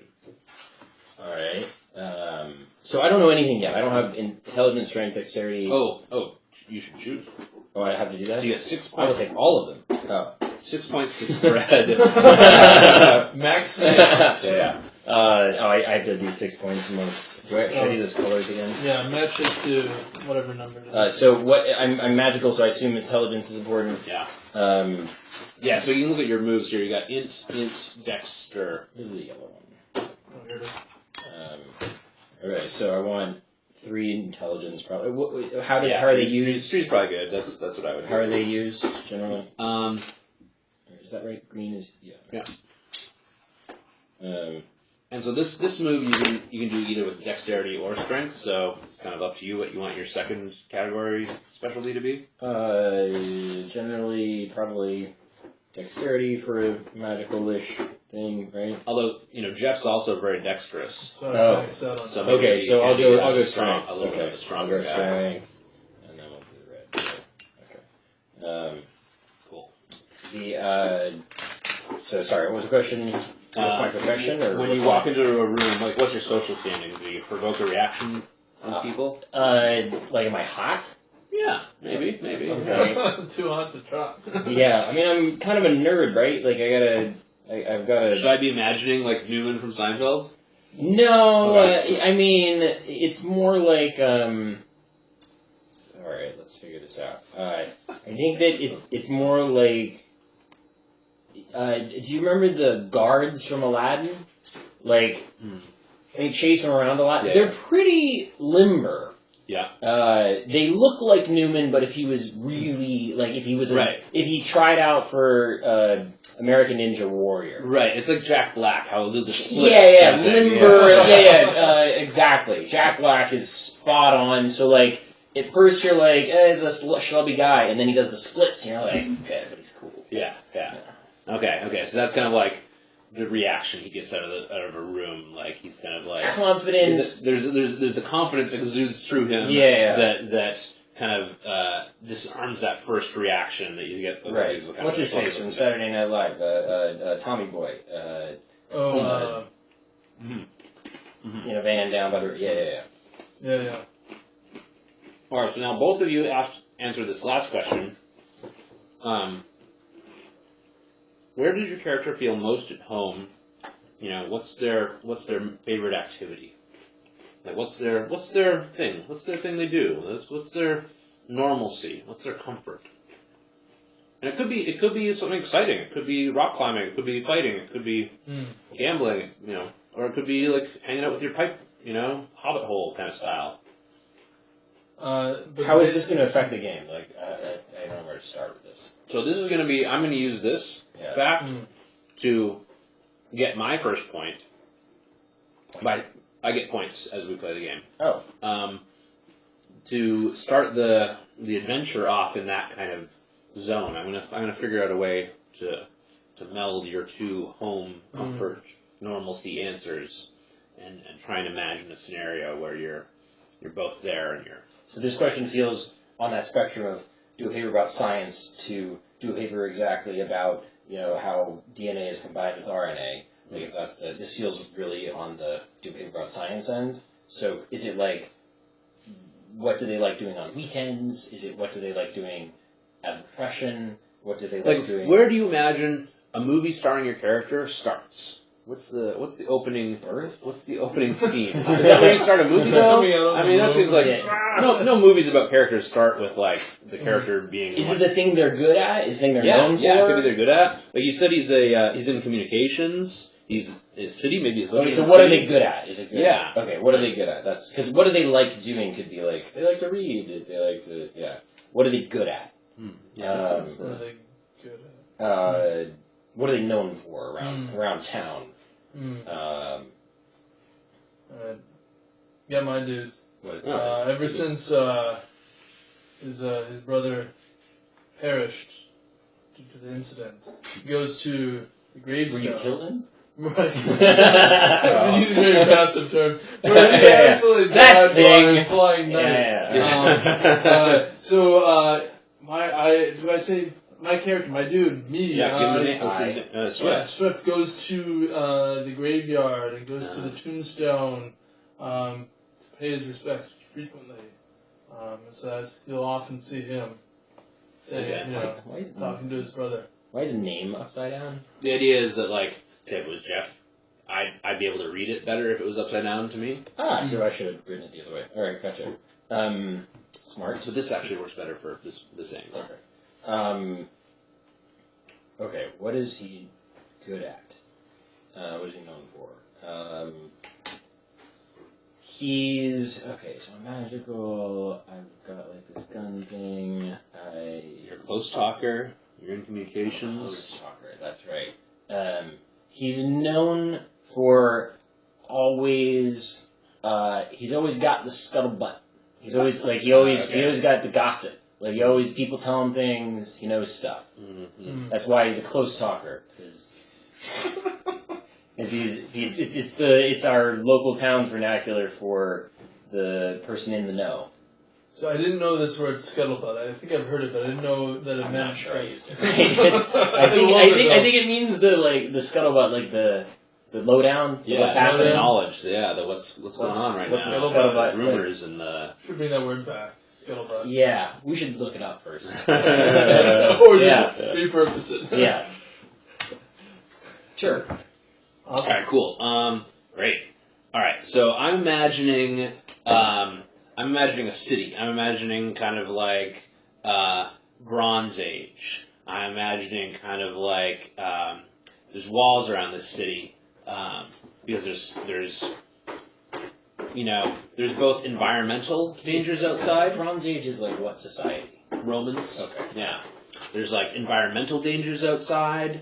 There's but also like brigands and stuff like that. Things that a wall creates a secure economic zone, and lets people specialize and build smithies and kind of like establish trading houses and stuff like that. Do you need Advil? Yeah. Am I seeing some over there? Maybe. Or Tylenol or whatever. I'm just losing my damn mind. I don't know if there's some there, but I do know where some is. I'm trying to pay attention and retain information. Ugh. What is it that you do now? I work in politics. I work for Okay, yeah. we're trying to pass national popular vote interstate compact to get rid of the electoral college, essentially. Thank you so much. Seems like a pretty big deal.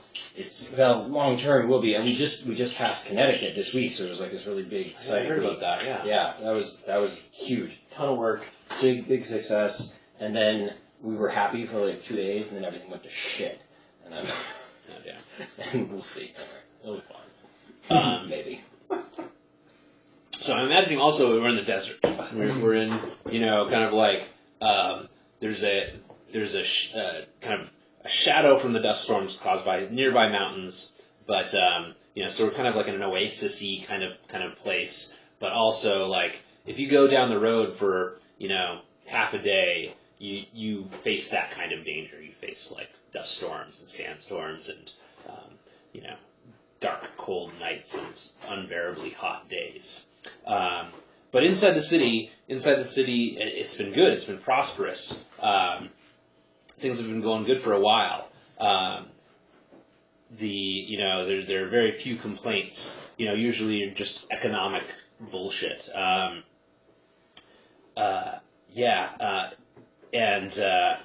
Merchants have been growing richer and richer and building bigger and bigger buildings. And in the center of town, there's like a competition between two big guys, and like they have to outdo each other. Kind of like every year, there's a new addition to their house. It's like taller and taller. These places get, but you don't get to hang out with those guys too much. You're kind of mid-level. You're in communications. You're just chilling out. But you run in the same kind of circles.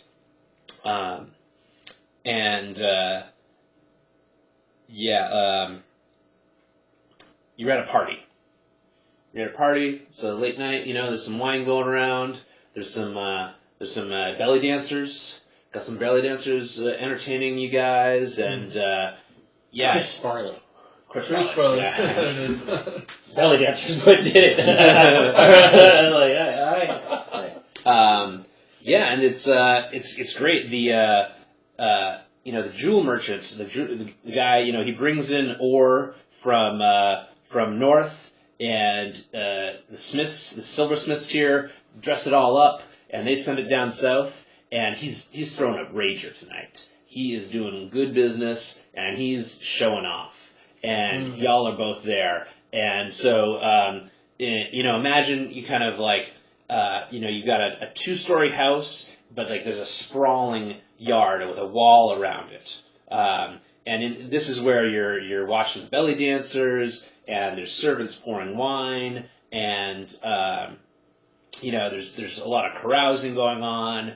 And this guy, he's just so like proud. You see this like this ostentatiousness of this display, and you're happy enough to participate, come and hang out, and participate is kind of like open it up to friends and friends of friends, and you're kind of like maybe 3 or 4 or 5 degrees of separation from Geraldo. This is the merchant that's holding this little festival here.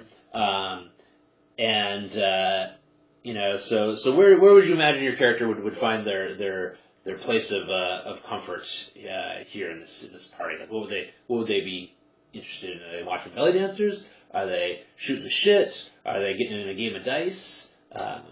What's Newman and what's Swift kind of like feeling like? I'm probably in the middle of whatever the like conversation pit is. Like, people are like really bantering, gossiping, drinking a lot. Yeah, Swift is hanging out in the shadows, right? So you can kind of see everything from a corner. Maybe he's up on the 2nd floor or something where you can get a view. Okay, yeah, okay. So Swift's taking a look down, and you're hanging out, and you're at there's a couple of braziers lit, and it's nice and warm, and you're watching. Brazier? It's like these Their paws are on fire? No, it's like a pot with like fire in it. Not on a stand. Braziers just on fire everywhere. Yeah. It's a liberation party. It's really the 70s. Yeah. All right. Okay. Sure. There was some confused women that came, and they threw them in, and then it became a thing. Did they ever burn braziers in braziers? They should. That should have been a thing. I don't know. Someone missed out on it. It wasn't a meta enough era. Right. If it happened today, definitely. Yeah. It seems like this Halloween we should Yeah. get that together. It's a Burning Man event. Burning Man, And you're hearing Geraldo like brag. He's kind of like he's had a bunch to drink, and he's bragging up a storm, and he's telling you how he got so successful, and like beyond just dominating the ore industry, like buying up company after company until he owned the whole system of jade extraction from the mountains. He's got like a special jewel that is in constant demand down south. He gets it down to the port. It gets on boats. The boats can't be big enough to take this kind of stuff that he makes. And people are bugging him. They're bugging him like, how do you do it? How do you get that shine? How do you get the glimmering of that moon rock? We never see it coming out of the mountains. Like nobody knows where it comes from, but when it leaves your place, it's like it's beyond belief how gorgeous this thing is. He usually makes like these very large like pendants for women, like they're just like all the silver around there, and then just like a big rock that like it's like you're looking through some kind of magical dimension when you look into it. Nothing truly magical, at least that you've ever been able to perceive, but gorgeous, just the way the light dances inside it. It's reminding you're watching the flame cast shadows and light onto these belly dancers, and you're kind of like you're seeing some of these examples of the jewelry kind of like on these women, and you see this like resemblance to dancing fire and flame. And you're a little bit aloof up on the roof up over here, and maybe okay. So this is my pitch here. Maybe you were hanging out in the cemetery, and you heard all this commotion, and the wall of this house is kind of like abuts the cemetery, and maybe you weren't invited. What do you think, Jeff? Like, you think? I don't think I was invited. So maybe you climbed up on the wall just to like take a peek, and like now you're kind of like getting in a little bit closer, and nobody's really paying attention to you right now. Does that sound good? Yeah. Yeah. Okay. So you're seeing this from afar. You're seeing like lots of different groups of people, but definitely where Geraldo is in the middle, like that's the center of attention, and that's what's going on. That's where a whole bunch of people are milling around and talking.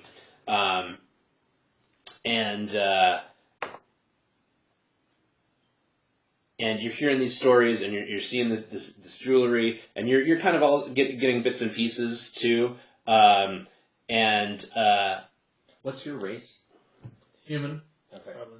Cool. Yeah, I mean whatever you want. Yeah. So Geraldo's over by you, and he's like handing you the jewelry. He's like, doesn't this look beautiful? Have you ever seen He's it? got the thing with him. Yeah. There's women wearing them, and he's got He sandals. has a special one. He's got one that he's holding in his hand. He's showing around. He's really like kind of showing off his wares here, and he comes up to Newman and he's like, take a look at this, my friend. Habibi, have you ever seen quite the spectacle that you see in here? Don't call me Habibi. I don't know what that is. That is quite some fine wares you have there, sir. Are you selling tonight or just merely showing off? Oh, I sell. You wouldn't believe how much I sell, but well, that's an interesting question. You know, usually this stuff goes out on carts, but I see we have a connoisseur of finery here. Are you in the market? My good, what is your name, my sir? My name, sir, is Newman. And you have to say it like that. Yeah. I don't know that I am in the market, but I know those that are, and I am a connector of people. I can certainly find you, perhaps some of my clients and friends may be interested, but I am merely curious about where you acquired these items. Oh, the acquisition of these items is a storied thing. What are we doing right now? Are we you're learning about the environment? Yeah. You're gonna flip intelligence for a parlay with this guy. Okay. Because you're kind of offering a hookup. So you're offering kind of some business. Okay. And you just passed it. Yeah, no, I know. I'm just reading. I'm trying to remember what spout lore means. That's like if you're saying like something definitely exists in this world. I was hoping that it was like in verse. It's a battle rap. Yeah. It's a battle rap move. All right, so I need to. What was it again? Parlay. Okay. Parlay. What am I doing? So you want? I'm interpreting this. You want information about how these are made, and you have to offer a reputed connection of buyers. Okay, and what am I flipping? So your intelligence is green, so you're flipping green. All right. Cool. I got one. All right. I needed two. Right. So that what you have. So he's like, are any of your connects in attendance tonight? Maybe we should start a conversation. So it says provide immediate and concrete assurance of your promise. What does that mean? Well, your promise was kind of your idea that you could get him some business. Oh yeah. Okay. And he's wanting some concrete. We don't know each other. I don't know. Do you feel like you guys would know each other? It seems like he's breaking into a party, and probably not. Not yet, at least. Okay.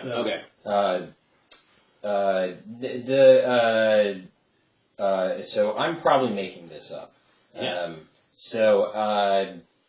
Well, yes, of course. This is the who's who party tonight. Of course, some of my clients are here, but I would never reveal them directly. But I can get you whatever information you require. Are you looking? Oh, that is very, very wise. A rich man tends not to make his wealth known. I'm glad to host everyone here, but I don't know 3/4 of these people, so that's a wise decision on your friend's part. Yes, thank you. He thinks so. For a buyer that can, I tell you what, my friend, you provide me evidence that you are ready to buy tonight, and I will show you how these are made. We will go together and I'll walk you into the cemetery, and we will create one. What does this do again? If we get this, we get these. Yeah. Okay. I'm gonna give you This sounds like a secret we could extract. So there's a meta component to this, right? Yeah. So we need to meet so you can get that secret. And the secret was How the don't know things yet. are made. But how the things are made. Okay.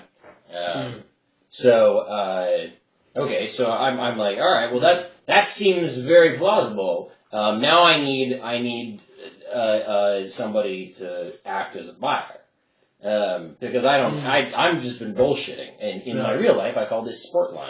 It's something that I invented in college, and it's where you just make up random, totally inoffensive things about yourself that just aren't true, and just see how long it can last. This is why I like role-playing games, because I just do it at bars. The best is like if you come up with something that like people don't like, and then try to tell them it's awesome. Oh yeah, eating trout raw is the best. Right? You know? Yeah. Like, oh no, absolutely. It's the You don't have best to gut thing. them. Like, People think you have to gut trout, but no, it's really great. So bones and all. So I started off mostly just bullshitting this guy. Now I'm kind of interested. All right, so I start looking around the room, and I'm looking for a partner in crime, a mark, somebody who looks like I can convince them, pay them a couple bucks to act as a buyer, which means So we're gonna flip a discern on that. Do you feel like you're still scouting things out and waiting for some action, or how's Swift doing? I think he saw the jewels, and he's like I don't think Swift is making a lot of money lately. He's got some greed going on. He's salivating a little bit, and he's like ready to pick some pockets or something. Okay, cool. And, he's like trying to figure out how to get close to the Geraldo guy or Geraldo or whatever. Okay, like, he sees this big mover and shaker in the middle kind of thing, and he's kind of thinking through how to get down there. Yeah. Okay, cool. I mean, if you want to get down, you can just get down and get into the mix of the party. Should we draw out the party or? Sure. Yeah. I mean, I don't know. Like, or we're just using. We've probably got like a building here that's like his house, and there's a wall back here, and here's like the cemetery, and like maybe there's like a couple kind of like social areas that are kind of like here and there, and maybe you started out kind of hanging out on the roof right here, and this is where like the belly dancers were, and like and then this was like a whole crowd of people talking, but like there's people around here too, and where are they? And there's servants kind of like there's a door back here. You see the servants kind of like going in, serving people, bringing pitchers of wine, going all around. Sometimes the belly dancers go and they take a break and they go back into the building, kind of thing. Yeah, and Newman's kind of like hanging out right here and talking to Geraldo, and they're chatting away. Alright, so my dude was like up here. Yeah. Goes down, and he sees that big time guy. He wants to get close, so he's like going along the wall where the dancers are, and like kind of watching between the movements of the dance. Yeah, like being aware of where the light's falling and kind of like sticking to the shadows a little bit here and there. Okay, cool. So you pick up a bit of conversation. Geraldo turns to one of his servants and he says, "Get ready the moon dish. We may be going out to the cemetery tonight." And you see that servant kind of scurry away back into the building. Okay. So Newman didn't pick up that part, but Swift knows there's like some equipment's being fetched or readied or something like that inside the building. But yeah, you're kind of mingling in now. You're kind of like, making yourself like known to be at the party, and nobody's really paying you too much attention. All right, and so I've tried to talk to a couple of different people. It has not gone very well. Right, yeah. Everybody's like there legitimately. I'm trying to scam a guy or like learn something. So then I see Swift and I notice he's not talking to anybody. Yeah. And who's this guy? And so I grab a couple of drinks and I throw one into his hand and I say, "My friend, so good to see you again. So glad that you came to the party. I was hoping I would see you here." And I'm surprised. I'm taken aback. Like, who is this? Who is this person? And I'm like, excuse me, sir. Do I know you? Yes, of course. I've seen you at these before. We had a grand old time the last time. What was it? Who was it that we were here at that party with? It was a friend of yours. Tall guy. It was it was who were you? You know who I'm talking about. Hilarious. He's the best. Anyway, so I'm so glad that he introduced us. And I look around and I see like the dancers are like kind of slowing down and like observing us, and I'm like getting a little self-conscious and like and I pull you aside away from all the people and I'm like, what's going on? Like I don't. And who like is there somebody that like you might think like he's from your past or do you feel like this? Are you buying any of this? This is some kind of connection or? I'm thinking. Because I'm not supposed to be there, right? And I don't want attention drawn to me. So I'm like trying to figure out. Have you been to the parties before? Am I hitting on the right note? I think it's like I'm like a fish out of water there. Okay, so you haven't been before. Yeah, but do you think you see me as someone you know actually? No. I'm just fucking with you. Like, I'm trying to establish a rapport so that I can be like, oh hey, come with me, and we've met before. All right. And so I'm just fucking with you. Yeah. Okay. So I'm just like I just make up a name in the moment. I'm like Cosmo. Is it Cosmo? Yeah. Yes, that's right. I remember now. And yeah, of course, that's right. Well, it's so good to see you again, Cosmo. Listen, you look like a man that knows about town. You're very, finely, I guess, dressed. You've got, really very, very nice aesthetic that you very you. Classic Cosmo. And I just you're representing that your mutual friend's name is Cosmo. Yeah, that was how I. Oh, you were saying Cosmo. Okay. Cosmo. Yeah. Okay, so yes, Cosmo. I thought you were making up a name in order to see if I actually knew you, which would be very clever. But yes, Cosmo introduced us. He's a brilliant man, and really, as a friend of Cosmo's, I know that. Last time that we were at one of these parties with Cosmo, he bought the most incredible jewels from the proprietor here. And I was just talking to him, and he was saying that actually he has some wares here with him tonight. And if I remember correctly, when Cosmo bought all his jewels, he said, "You know what? My friend probably would want one of these too. He would look great in it, or maybe one for a lady in his life." What do you say? How about the two of us go check this out? I'm not selling. I'm curious, and I know that it would look great on you. I'm. So you know I'm lying now. Because I don't, because Cosmo doesn't exist. Yeah. So I'm suspicious, but also confused. It's like real life. But you're also poor and you want money. Yeah, so I'm thinking about that, and I think I got him tricked. So I'm like, all right. Beer? Because Cosmo's the name of I'm going to switch to water. Cosmo's the name of the local magistrate or something. I said like a famous name, so it's like. Yeah, that's how it popped into your head. Yeah. And so I'm like, alright, so maybe he knows him, and then maybe, maybe this could work out for me. I'm like, yes, of course. Let's give this a try.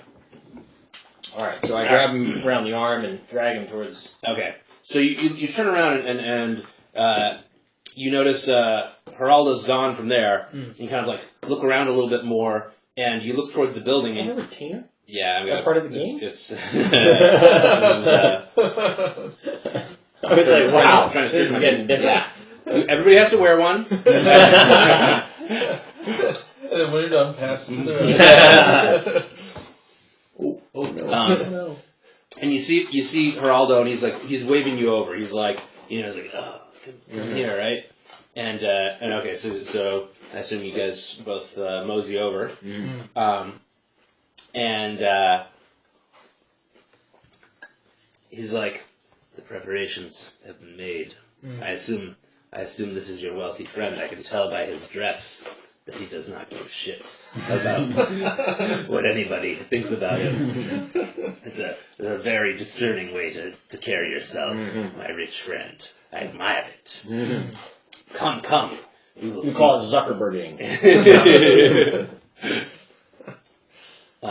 Come. I'll show you the special formulation that is known only to me that produces these wondrous gems. And he's got like two servants with him, and they're kind of like you notice that they're both blindfolded. The servants, there's two of them. They're laden with some brass bullshit and straps and stuff like that, and they're like jangling around. He's holding them by the shoulder, and the other servant's holding the other servant by the shoulder so that they're led. But he takes you guys back to this wall back here, and like you notice there's some there's a lot of bushes along the wall, but there's this one part where there's bushes that can be like walked through, and he kind of like takes you guys through this like hidden secret hole in the wall, and you're out in the cemetery, and you're out there, and the din of the party kind of fades away, and you're out there, and it's like a complete other environment, and there's a full moon out tonight, and everything's kind of bluish with this hue of the full moon, and you see in the distance kind of like the very dim silhouette of those mountains that cradle your city, and but here in the cemetery, it's like there's only a couple shacks out here. This is not like part of the populated part of the city. And the gravestones are arranged sort of in rows, and he goes to. Wait, did you represent yourself as having a name to Geraldo? I didn't make up a name, but I can. Yeah, go for it.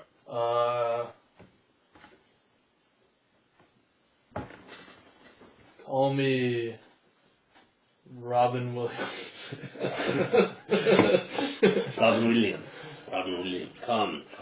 I will show you how these wondrous things are made, so that you may see that these are no mere gems, that they are worth every coin of gold that I ask for them.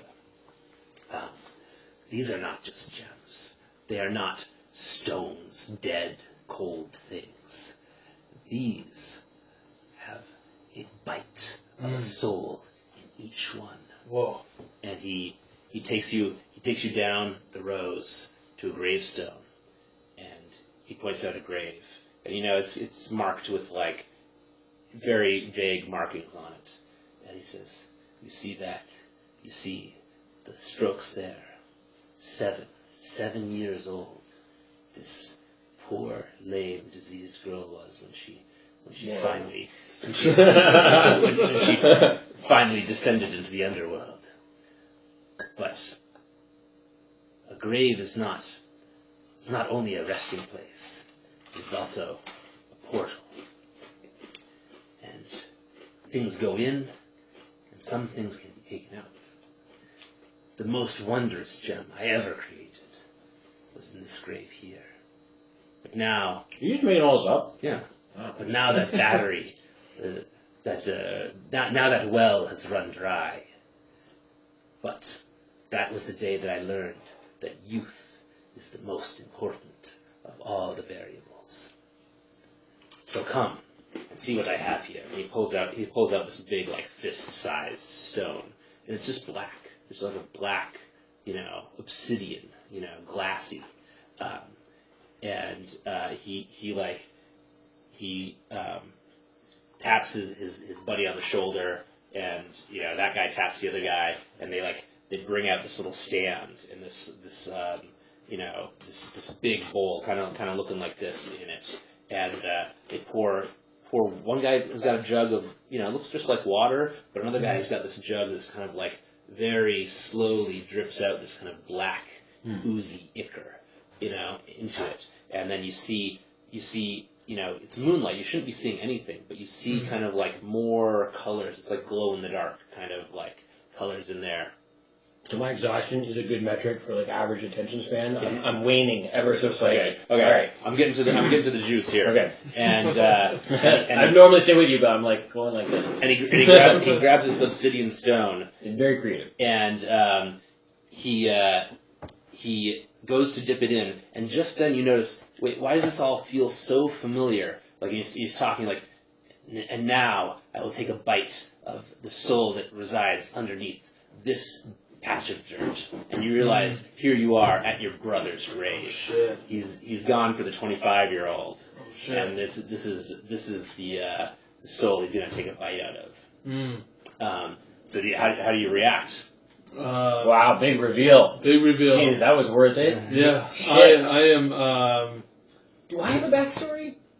You're in communications. Okay. All right.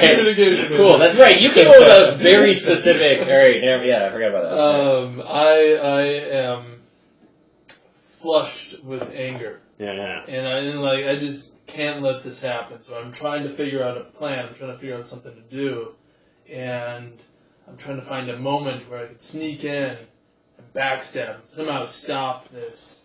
Somehow interfere. Yeah, you want to literally stab him in the back, because his attention isn't towards you. He has a card. He's exactly. He's about to drop this gem into this liquid, and you're standing behind him, and his two servants are blindfolded. Is that why you were here? Because you were hanging out at the grave? Is that why he was at the party? I heard the party, and I heard the cheers, and yeah, so you want to do? I'm all right. I'm just like going all in. Let's fucking do it. Like this is like hitting me at the core of my being. Like I'm like, what is going on? When does he get an escape a secret? I don't know if he's really gonna. Let's see how he plays this out. But right. he hasn't gotten there yet. But remember that's a goal. Yeah, I feel like he's already gotten the secret. Like we know that you steal the souls of kids. I want Jeff to take a big risk to extract the secret. Oh, so you kind of already got the secret. The secret's kind of handed to you, but maybe there's a further, deeper secret. He went with me. That was a risk. Right? Like he lied to he could have just said I don't know you and walked away. Okay. Yeah. No? Yeah. Okay. Yeah. All right. Double. Take those 2 greens. And you hold them. You're done with the card. Yeah. All right. So it's 2 per. You don't. I thought it was like 1 at a time. No. Yeah. Okay. Cool.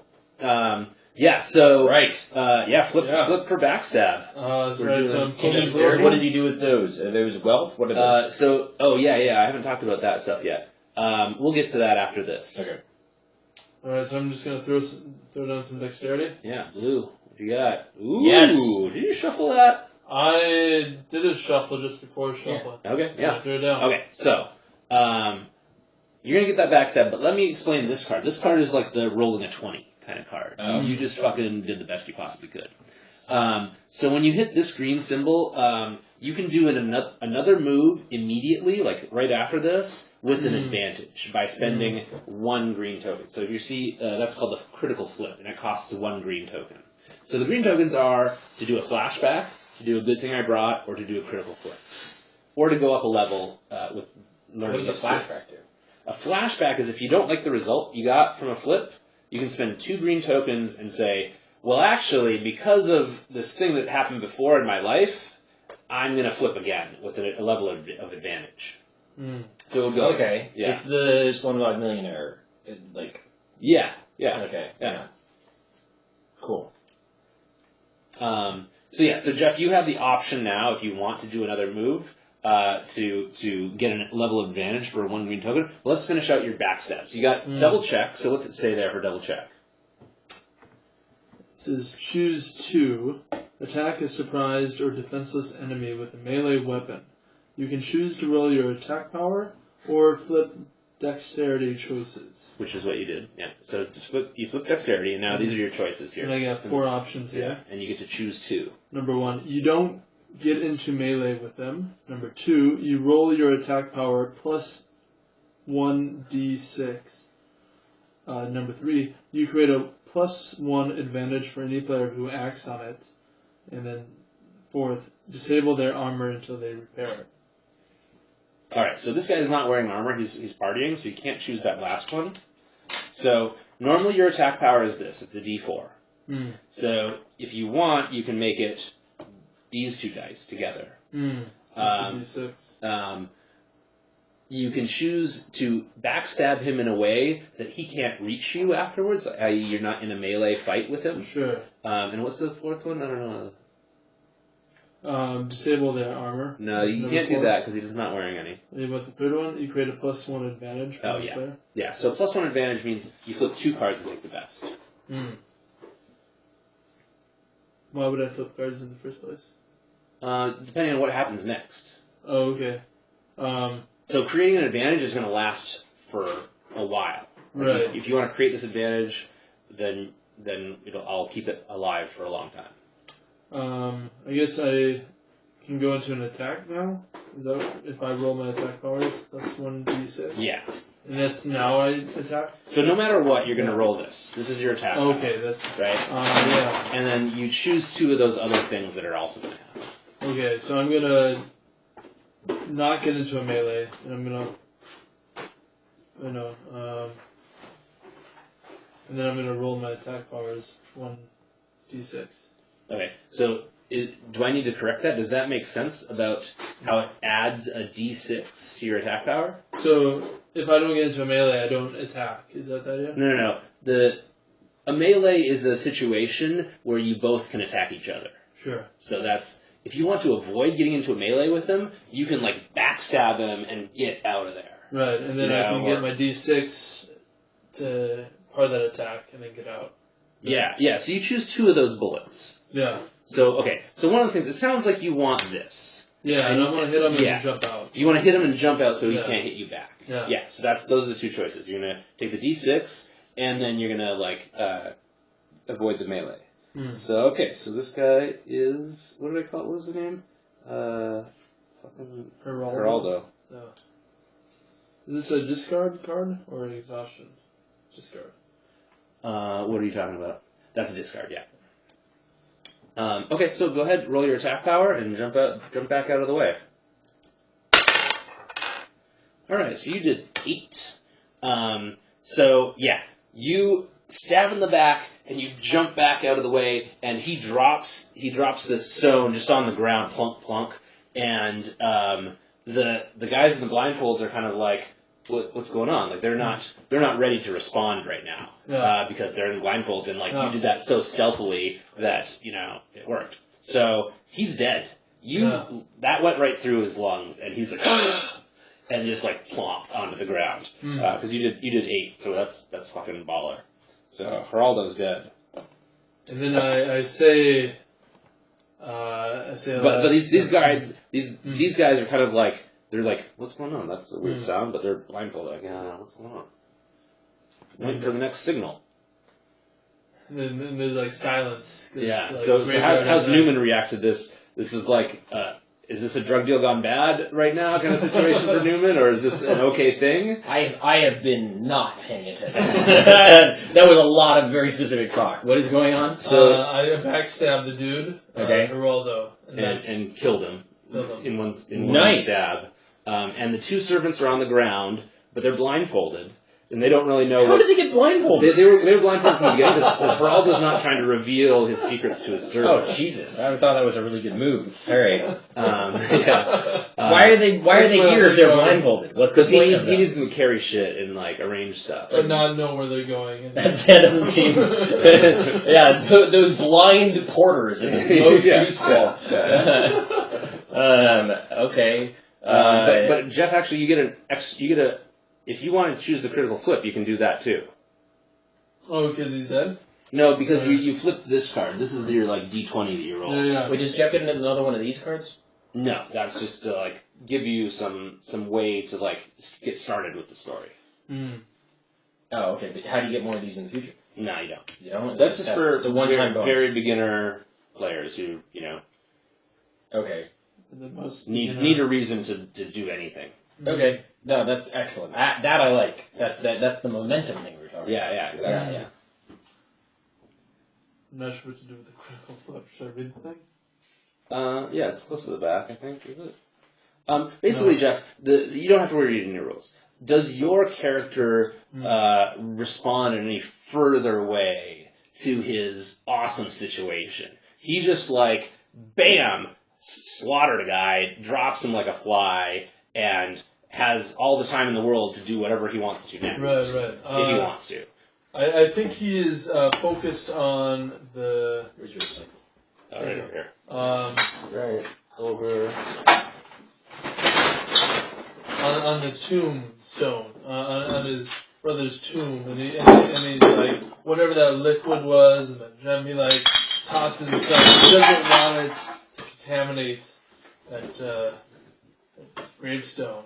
Okay, cool. And so he, tosses it away, and then he goes, he's concerned, right? And he calls out his brother's name. He's like, Jerry, are you okay?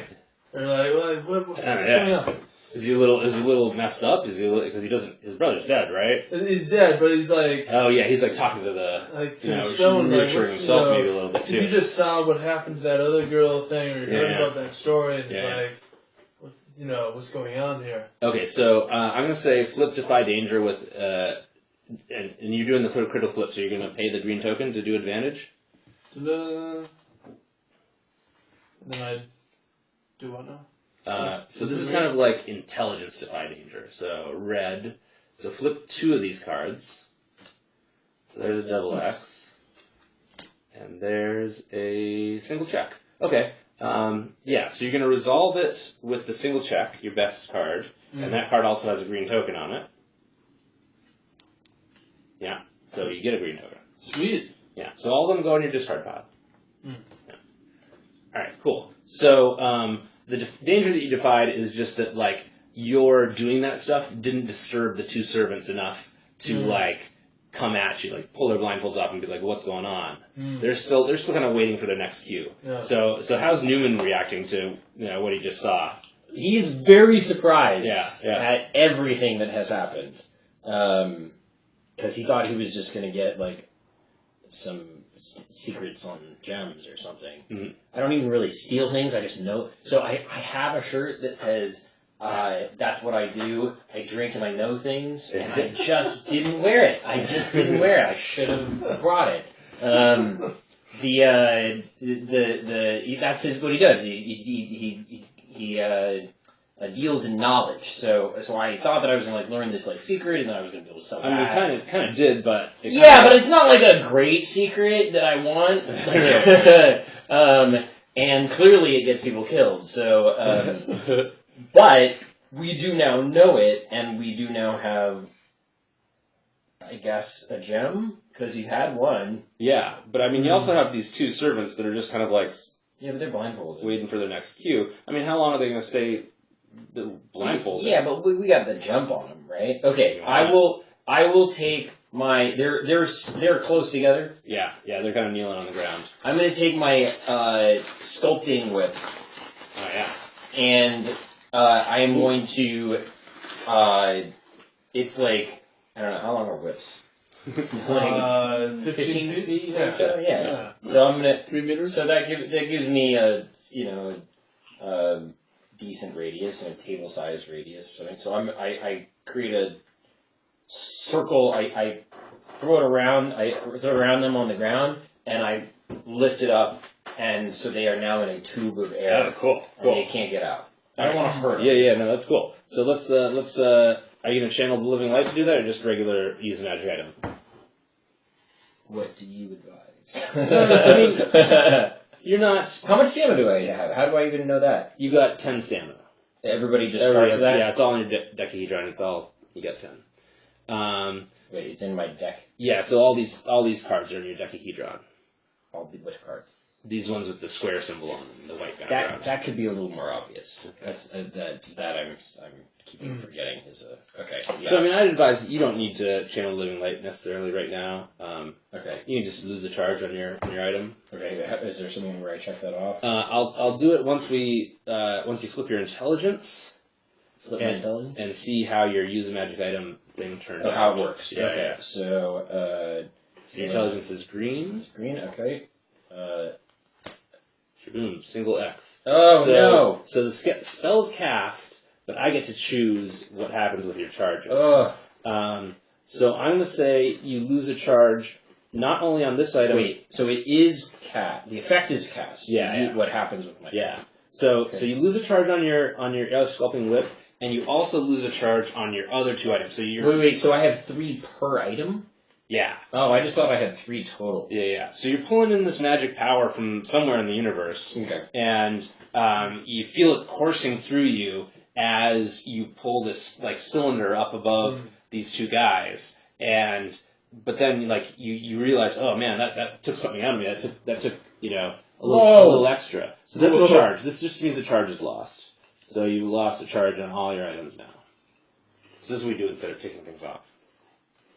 Oh, okay. So this is a negative rather than a positive. Yeah, there's a green in here too. Why should I just start with greens? No, it's easier to track what you've lost. What's the point of the greens then? The greens are if you get a bonus one. Okay. Yeah. All right. So I've lost 1 on each. Yeah, 1 on each. Yeah. So you're down to 2 charges on everything. Okay. So that happens, and as you're doing that, it's been too long. They're getting what the hell's going on? And they pull off their what's going on? They pull off their blindfolds and they're like, what? And they see their boss dead, and they're like, ugh! And they jump at you and they thump right into like crazy mime wall. Yeah. And so the one guy thumps and bashes his nose, and the other guy's like, what the hell's going on in here? And they're really perplexed by their whole situation. But they can still talk and yell and stuff like that, but you're kind of in the middle of the graveyard, too. Yeah. So what's the meaning of this? Geraldo's a very important man. We're going to get you. There's no running from this. You can't escape us. And they all sound like Morty. You guys. Come on, let's go get him right. Yeah. Okay, they speak very short sentences. Let us out of here. What is this thing? Stop this. And they're just upset. Yeah. They're banging on it. They just devolve into banging. But they're trapped and they're stuck there for a good hour now. So the other thing you notice is that pot has that you knocked over and got away from your brother's grave. You knocked it over on top of the grave that the other guy Geraldo showed you earlier, and you notice a sound over there, and you turn your head, and you see this 7-year-old girl's ghoulish skull and is with skin still attached to it, and a little bit of blonde hair at the top, kind of chomping its way through the dirt, coming up out of the dirt. And that's new. And yeah, you get the feeling that she's a skeleton. It doesn't have eyebrows to express emotion, but you get the feeling there's an anger there. Yeah, you see the dirt kind of the tufts of grass starting to move away, and it's surprising how strong this little girl's skeleton seems to be. Yeah. So yeah, how do you react to that? I jump back in surprise and I pull out my knife on a rope. All right. Yes. And This should be good. I start swinging it, right? As an act of to show off that I'm dangerous. When I get a knife on a rope, get back. I yell at it. What are you? Damn? I've got a knife on her. What are you, fiend of the night? What is this thing? And I swing it around, and and I don't know if I should attack it or not, and so I'm just I'm waiting for it to act. Okay. Do I go for the kill? I mean, it's a girl, right? Or not? But and so I don't know how to act. Right. Yeah. Okay, so you're kind of like you're fending it off. You're trying to effect what from it? That it stop approaching. That it stop kind of like digging its way out of its grave towards you. Yeah, I wanted To notice the danger of Yeah. that. Yeah. Okay.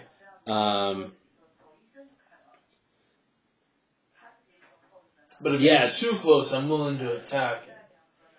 And it says, "What are you trying to prove with that knife? Those are dangerous."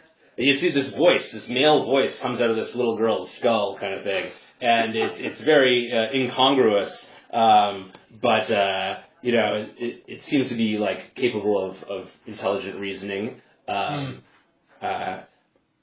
it's like, what is this? Is this what we're doing in graveyards now? Swinging knives around? This is you got no respect. What's happening over here? And I'm taken aback. It can talk. First off, it came on the ground, Yeah. and I'm like, what is this undead thing? And then now it's talking to me, and I turn to Newman. I'm like, Newman, help me out here. What? Yeah. Do you know what to do with this, Newman? Newman. So it's like a poltergeist kid? Yeah, it's a male voice, a male adult voice coming out of, what's clearly a 7-year-old girl's skeleton. Yeah. Do you have magic for this? Wait, what is the sigil of living light? Yeah, it's some kind of sigil, and it has that effect. Okay. There's a council, and they want me to go somewhere? Yeah, I mean, so who is the Council of the Living Light? What's your relationship to them? You're asking me. Yeah, I You wrote the card. You chose the card. Okay. I just assume I stole the sigils, so... Oh, okay, cool. So your relationship is that they're not... I think they think I'm somebody else. Oh, okay. I don't think they know I stole it. Okay, so They're not trying to fuck with me. You've heard of the Council of Living Light, Yeah. maybe, but so this is like, I sold it it's to somebody Barry's. a little more respectable. It's Barry's sigil, and, Yeah. and Right. They were trying to do something cool with him. I don't know what it was. I just picked it up in a card game. Yeah, okay, Yeah. cool. Barry was not being the best council member at that point in time. And he's probably too embarrassed to tell them that he lost it. So whatever if you drop that on the ground, it's going to be what the council wants Barry to do. Yeah. All right. Well, that's not relevant at the moment. So she seems like a little reasonable because the knife thing's a little weird. And so she's right about that. What does she do? She's not attacking us. Well, she's not in a position to attack yet, because she's her torso and legs are still buried under dirt. And she's you can see her now. She's got one arm out, and she's kind of trying to free herself and get she had to chew her way through the first bit of dirt. And now she's kind of 25% emerged from the dirt at this point. Yeah. I don't think I attack her. She hasn't attacked us yet. I just say, who are you? Who am I? Who are you guys? This is our turf. My name's Sandros. What's your name? Stupid, fleshy. I'm Newman. This is Robin Williams.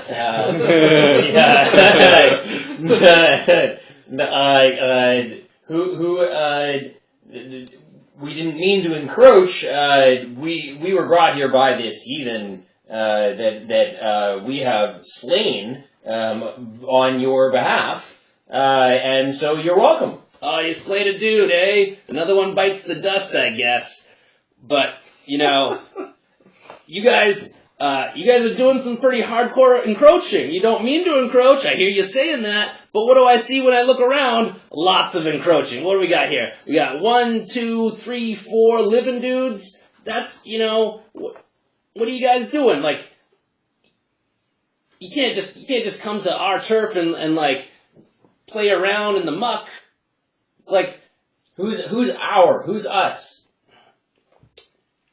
who's us? Oh yeah, you're gonna find out pretty soon. We're about to do some encroaching on your asses. How are you gonna like that? It's gonna be us encroaching on you.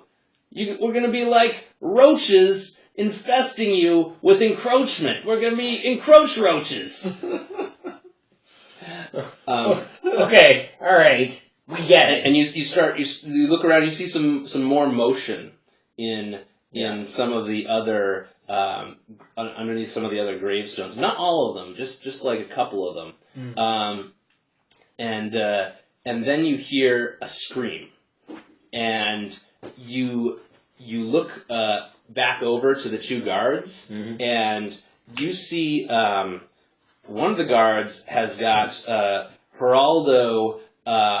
His face is like buried in his chest, and there's blood spurting out of it now, and like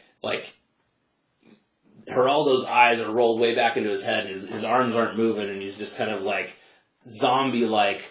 Do we have tokens on here to... I mean, you guys are all out in the graveyard, but yeah, let's do it up. Let's say, there's the gravestone, there's the other gravestone, and the stuff got spilled on it, and this is the girl, and there's like an invisible wall right here, and like two guards, and Geraldo's on one of them, and you guys maybe are like, what's up? And this other guard just like turns and like runs and bashes his nose again into that wall, and he's just like slamming his hands on it. He's just screaming bloody murder. He's like, he's somewhere between afraid from his life and just afraid from the supernatural, spooky element of it all.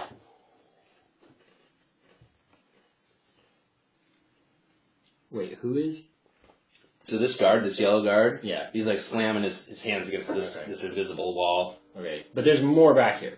Yeah, and like way back in the distance, like occasionally, like they're spread out. They're not anywhere close to you, like not close enough to talk to, but you do see a little bit of motion out there. Yeah.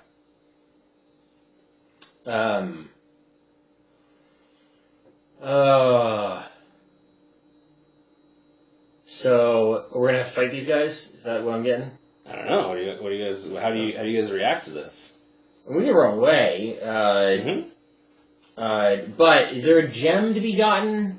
Like, is there loot? The gem was dropped inside. Well, I don't know. Do you think you picked it up before you put the cylinder wall around these guys, or not? I mean, I'm there for the money, probably. Okay, let's say you got that. Yeah. Okay. All right, so you got the gem. Is there like more power to be gotten in the? Wait, I thought that this was his kid brother's grave. There's a girl coming out of it. This was yeah. Okay, so then there's okay. Well, we want to defend his grave, right? Maybe. But what if my kid brother is coming out of the grave? I don't know. Seems like the graveyard was animated. Is his grave You don't quiet? see any motion. Yeah, it's quiet. Okay. Yeah. So how interested in defending his grave are we? I'm very interested. Okay. But you don't have Not as but like it's a grave. I mean, like so what are they called again? The race or the people? Close talkers? No, they're them. Let's call them ghouls. No, but you said they were you had a name for it. Oh, they're going to be encroaching on you. They're the dead. The dead are coming. Okay. And does she have a name?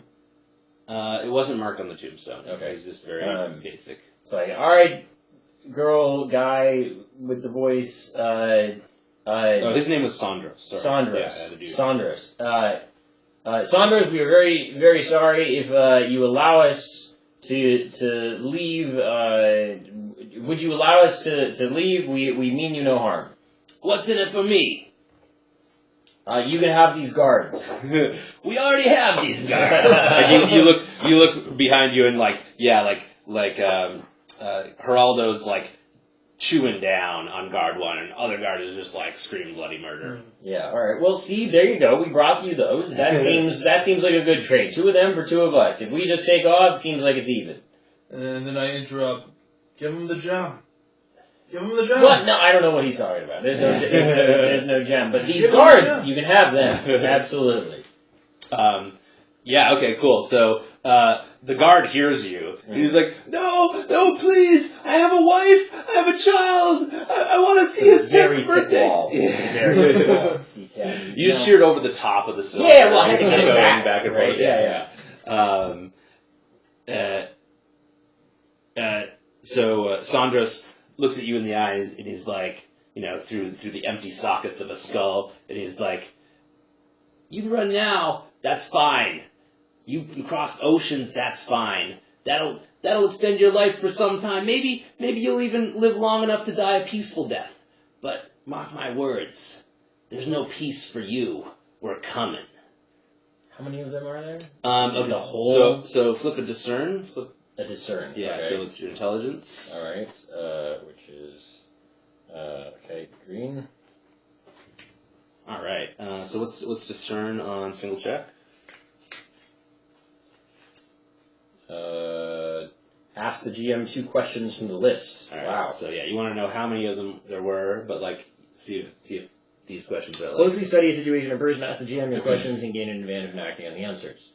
The options are 5. What happened here recently? What is about to happen? What should I be looking out for? What here is useful or valuable to me? Who's really in control? All right, this is a good one. It's like in D&D, like to just look around and like but I like the structure. So what is about to happen? Some subset of the deceased are coming out of their graves, and by the way this guy Sandros is talking, they're not going to. They basically don't like the living, and they want the living to be dead.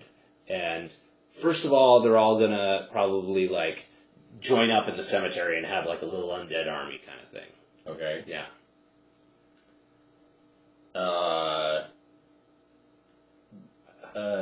What do you think? Should I ask what should I be on the lookout for, or what here is useful or valuable to me? Look out for. What should I be on the lookout for?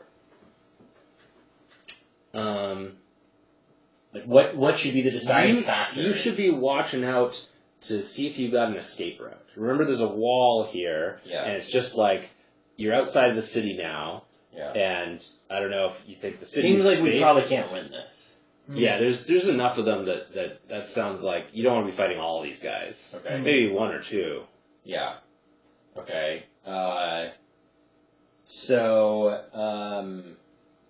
What's the geometry here? Maybe like, I don't know, 50 yards this way is like that secret passageway that Geraldo took you through. Okay, and then the rest of this is just nothing. It's all So we need to graveyard get back and stuff. to that. Yeah. Okay. I mean, I think we should make a run for it. I guess. Like, I kind of think this is a lost cause. Your brother's already dead. These guys. He's already dead. He's still dead. Yeah. I think we should just get out of here. I look at you and I'm like, Mr. Williams, I'm gonna run. And what did you? I also run. I see you run and I'm like, all right, I'm getting out of here. Options. All right. So that sounds good. We'll do the run thing. Yeah. Let me put this in front of you though. You take 5 steps into your run, and the guard is like Geraldo's corpse is now paying attention to the guard, and the guard's like fighting off. He's like begging you, please, I'll do anything, I'll tell you anything, I'll give you anything. So he's trying to get me to want to take pity on the desperate.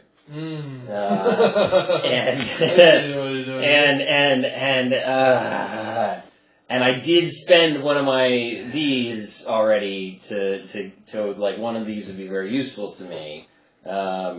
So I all right. So the only way. I love how reluctant you're. All right, I'll figure it out. It's a big risk. Yeah. All right. Geraldo. So what do you have in terms of gear? You've got a knife on a rope. knife on a rope. You have a shield, right? Yeah. You have a mirror shield. Yeah. All right. How big is it? It's Is it full size? Is it like a little? It's probably smaller because it's not like. No, it's not that big, right? Yeah. It's not like a. Do I have the power to take down my own sculpting? Yeah, you can dismiss things? that whenever you I want. can. Yeah. Okay. Oh, well, if I can do it whenever I want, then as we're running away, he's begging, and I say,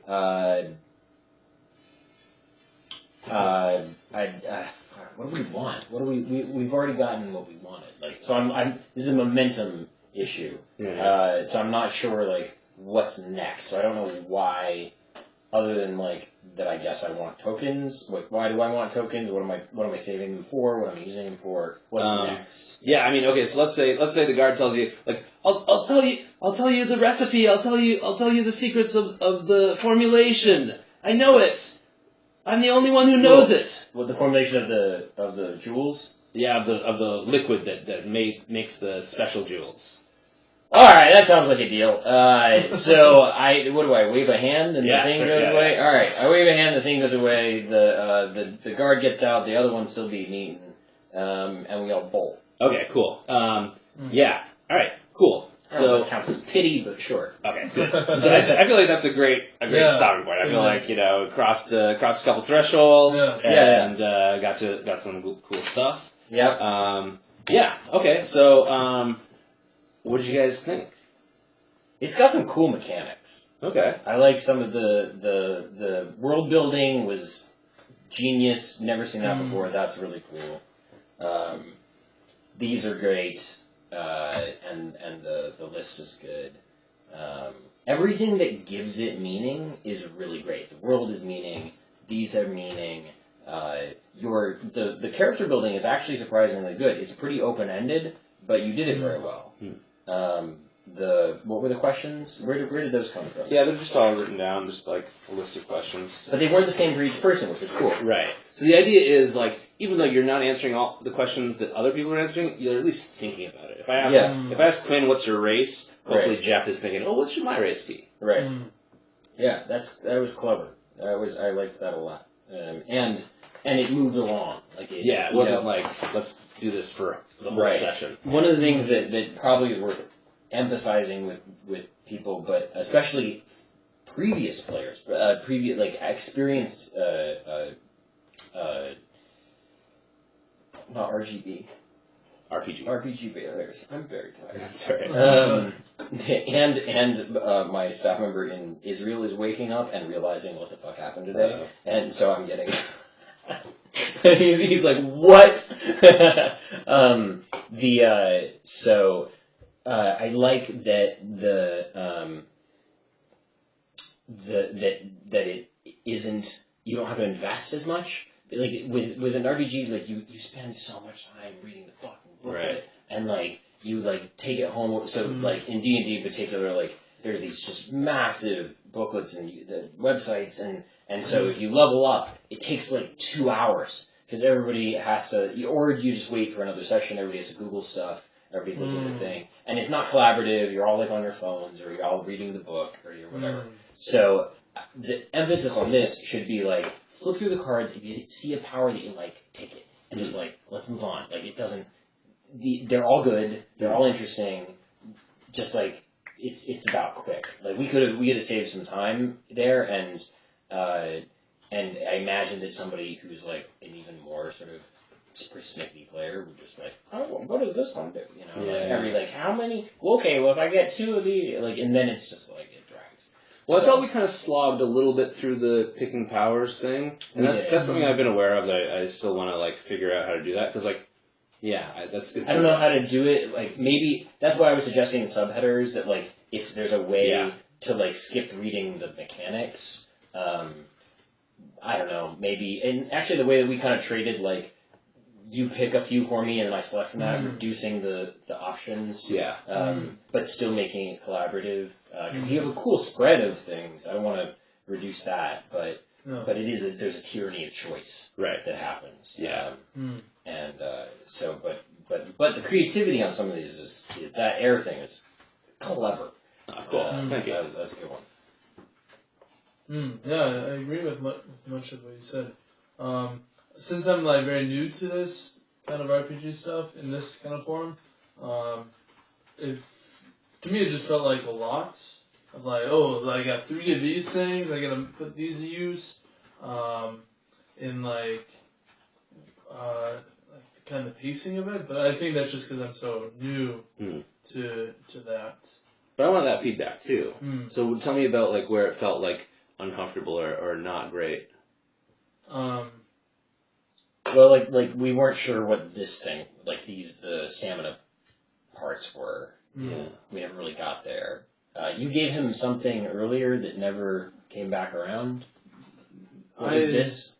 So when he flips one of those, he gets one of those green tokens. Oh, it was a green one. Okay. Yeah. I still didn't quite understand the critical flip or how that played out, but I was like, alright, we'll just go with it. I guess, like, for me, the way I collected these things, these seemed like very practical, kind of like a group of things that kind of fit into together, right? And so I was like, I guess I was just thinking of it as, to me, these kind of became like this extract a secret. Like to me, this was like how I was going to interact with the world. I was going to do these things and like, and so I was like thinking about how they could fit into the story between backstab and picking pockets at the party or picking locks that was going to get that far, trying to like steal the gem or something. So I was kind of thinking in that kind of like a plot way. Although you have different things, and so yours isn't like as universal to a plot. Yeah. It's more towards conflict. Yours is it's all very coherent. Yeah, but it's situational. Like it's like if there's nobody with pockets, you know, or with ghouls and zombies, you don't really want to pick their pockets. Right. But vampires. Okay. Yeah, that's good feedback. I mean, we only played for like an hour and a half of game time, so yeah, we didn't get to use all 3 of these things. And you would want like a 3-hour session at least. It is, I think, the ratio of setup to because you want these to be one-offs, right? So there's 3 different ways. I've got like a 3-hour game, which is a one-off, 9-hour game, which is 3 sessions, and then like a 30-hour game, which is 10 sessions. Okay. What does the setup change for each? The setup doesn't change. Maybe that's something to consider then. Is like maybe the 3-hour session has some reduction in setup cost because that ratio then is very high. Right. I don't know what that means. Maybe it's less powers. Like you could literally just take you get 2 magics instead of 3, or what else costs time in terms of that setup? Maybe just only picking 2 of these. Yep. Maybe there's more prescribed based on when you set the cards out. Maybe it's less cards. Yeah, right? More pre-generated options. That's probably the main thing. Is for a shorter game, there's half as many cards. Yeah. And so you get instead of 1 out of 3 options for the first card, it's 1 out of 2, and for the second one, there's only 3 options. Yeah. There's 5. Well, that could be interesting. Because that speeds things maybe along. like keep those top 3 because those are always like the best. But then like for the B's, like shuffle them and deal out half, and then for the C's, shuffle them and deal out half. So just an option. Because again, it's 2 things. One is it reduces the time in setup just because you have to read fewer things, decide fewer things. But that's actually not the main. Because that's 5 minutes that it saves you. What it really saves you is the breadth of possibilities. Yeah. And so as the lead, the GM has fewer decisions to make at that point. Fewer possibilities to consider. And You could even maybe remove certain mechanics, like maybe for a shorter game, you only have these. So there's like you have to play 3. Each player has to get 3 or 2 or whatever in order to. How do you conclude? What's the conclusion for it? I mean, like, ideally, so the way I saw this as a GM is like I got 1 point for starting you guys both off in your like home, so that's a point for me. Then I got another point for kind of like getting you guys to choose to go see the magic thing, which took you into the dark world of undead. Then what I would have tried to do is... This is Campbellian. Yeah, exactly. Yeah, then I would have tried to like make you take some giant prize from this undead world. Yeah. Like, you're going to run away from these ghouls, but then maybe you'd realize that, like, to save the city, you need to confront something, or to save your skins, you need to confront some prize from the undead people. Yeah. And make it so that you're motivated to go get that prize. And then another point for if you get the prize and return changed. You know, if you express, if your character somehow expresses some kind of life change. These could be stages. So, are you familiar with the hero cycle? Yeah. So, these could represent. They don't have to be exactly stages on it, but they could represent stages on it. So after you finish one, then it's like, oh, I could give you another card that says I don't know what, but like makes you motivated towards the next. What are the major? I mean, there's different ways to split it up. So the 3-hour game that I try and do 4 things: home, cross the first threshold, take the prize, return. Okay, great. Yeah. So then maybe it's these cards, maybe it's a different one, but like home is given. So this was a really good first. That fits really well with what would you call that? Cross the threshold. Cross the threshold, right? Like that. That's why we did that one first, right? Because this didn't make sense yet. Right. Like there wasn't there was a party, right? Like in any movie, nobody's desperate in the first act, right? But there are secrets, and you like go and figure it. Like you start looking into them. So that fit really well. So I'm sure we'd come up with 10 other. And those could be prescribed. They could be in the GM's handbook somewhere, where the GM picks from like.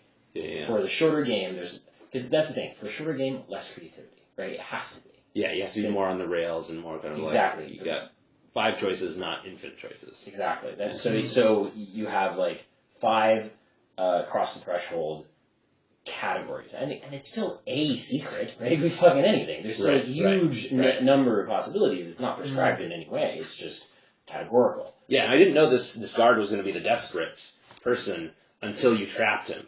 And then I was like, oh, this is the desperate person. Yeah. That was good. That was good. And it makes sense. So if we're thinking hero cycle, like so you said first stage is cross threshold. What's the second?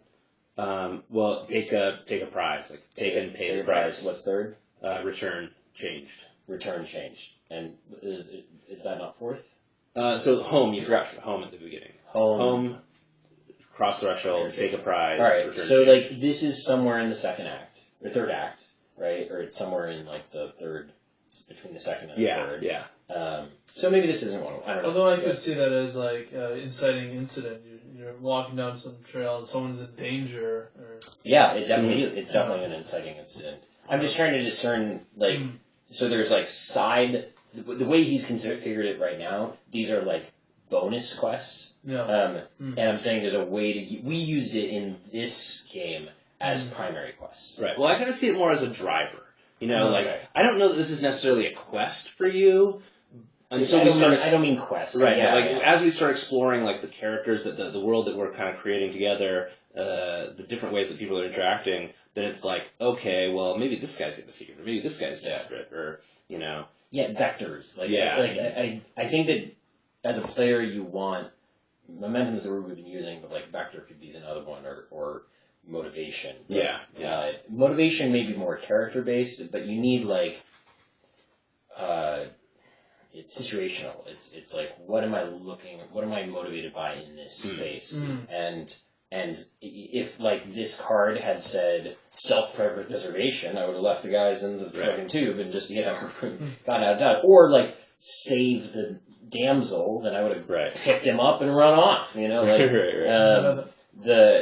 like, so, like, that's helpful, because I could imagine doing any of those things. It's not out of character for me to do any of those things, but it gives it shape. Yeah. And it gives you, like, a reason to make any choice. It's like, well, there's 2 green tokens on it. It's like, I can choose infinite things, but this thing gives me 2 green tokens. Incentive. I mean, it's basic economics, right? Yeah. You need incentive as a player. So there's incentive for your character, and then there's incentive for you as a player. Right. And those are, it's hard to get into with a character that you've just invented 10 minutes ago. Right. It's hard to get into his motivation. Yeah. With a legacy game or a D&D game, you end up there. Right, you start to know him. Right, you start to be like, oh yeah, like by the time I'm done with I've got religion. I've come up with I figured out all the different character who I don't like in my team. Who I my motivations are really clear to me, and now my character motivations are my player motivations. But when it starts off, it's just player motivations. And so that helps take shape of those. And then, if I save somebody early on in the game, then my character is now somebody who saves people, and so it helps shape that. Yeah, and who's not afraid to confront the undead, to take risks against. And so then it'll prompt me later, I saved the guy earlier because you told me it was worth points. Now I'm just going to do it because it's my character's identity. Right, yeah. It's just like raising children, right? You give them, gold stars, but then later they're like, I like reading. And also kind of by doing the action, it kind of constrains your future imagination, right? Yes. It's harder to imagine that character as somebody who leaves people behind after that. Yes, exactly. Yeah. And that's what you need in a shorter game, is more constraint without it feeling constrictive. Right? Yeah. In the same way that, I can write you can ask a doctoral student to write a dissertation on just knowledge, right? Because they've gotten to that point in their academic life where you'd be like, it just needs to be 150 pages. That's your constraint. But when the kid's in 8th grade, you're like, you gotta have it. It's gonna be 5 pages, right? And you need a lot of constraints because otherwise it's write 5 pages and impress me. Fuck you. That's it's not gonna be. It's gonna be nonsense. So you gotta have that. It's that more structure the shorter the content. So yes, constraining future imagination is it's a really key concept, I think. I like that. These I'd never quite understood. So there's green ones and there's red ones. You can get bonuses. Yeah, I mean, don't worry about the green ones. It's the you'd have to play at least 2 sessions to start getting green ones. The red ones are just you get 2 red ones, and the next red one, just to mark that you've used. What is the symbol, by the way? I just wanted to make it look like a broken glass or something like that, like a broken window kind of idea. Okay. It's kind of like the opposite of the very orderly, symmetric one. Yeah, so there's the symmetric one versus the jagged one. What's the symbol? The Chinese symbols? Oh, one's a dragon and one's goat. And at the edge of all these are other zodiac animals. Wow. I would definitely, if you can, make these more obvious. Oh, man, everybody says that. They've been through so many iterations, but no, I hear you. Because it looks elegant, but it does not look clear that this is something and this is not. In fact, you could just as easily have convinced me the opposite. But you see that they're different, right? Oh, they're different. Yeah. It's just not clear to me. Well, and because sometimes there's stuff in them, right? So that would be stuff in them. I think also if we start playing with the stamina, nobody really lost enough stamina, but there's an association I was trying to make with the shapes of that with the stamina tokens. What do the stamina tokens do? So none of you guys have good cardio, right? No. I mean, strength. What's cardio? There was an item or a card called Good Cardio. Some of these cards will let you here. This card, if you're wearing this leather armor, then instead of taking a harm token, or instead of taking losing 3 stamina, you can instead take a harm token, and you just put that on top of this card, and you got 3 slots. You can do that 3 times. Mm-hmm. And similarly with the stamina, sometimes there's like cards that let you, instead of losing stamina, you put the stamina token on the card. Mm-hmm. It's just a way to absorb damage. Okay. Yeah, I like it. Wait, what's the black versus the white? So see this like purple? It's kind of purple. It's kind of hard to see it's purple, but yeah. So like, cool. Wow. Yeah, I'm not too happy with that color. I thought it was going to be a lot lighter. I thought it was going to be a lot similar to this lavender color, but it's not. Your printer. This is a 3D printer. No, laser cutter. This is the cutter. Okay. Yeah. So there's the good cardio card. So it's got room for up to 3 stamina points to absorb. Okay.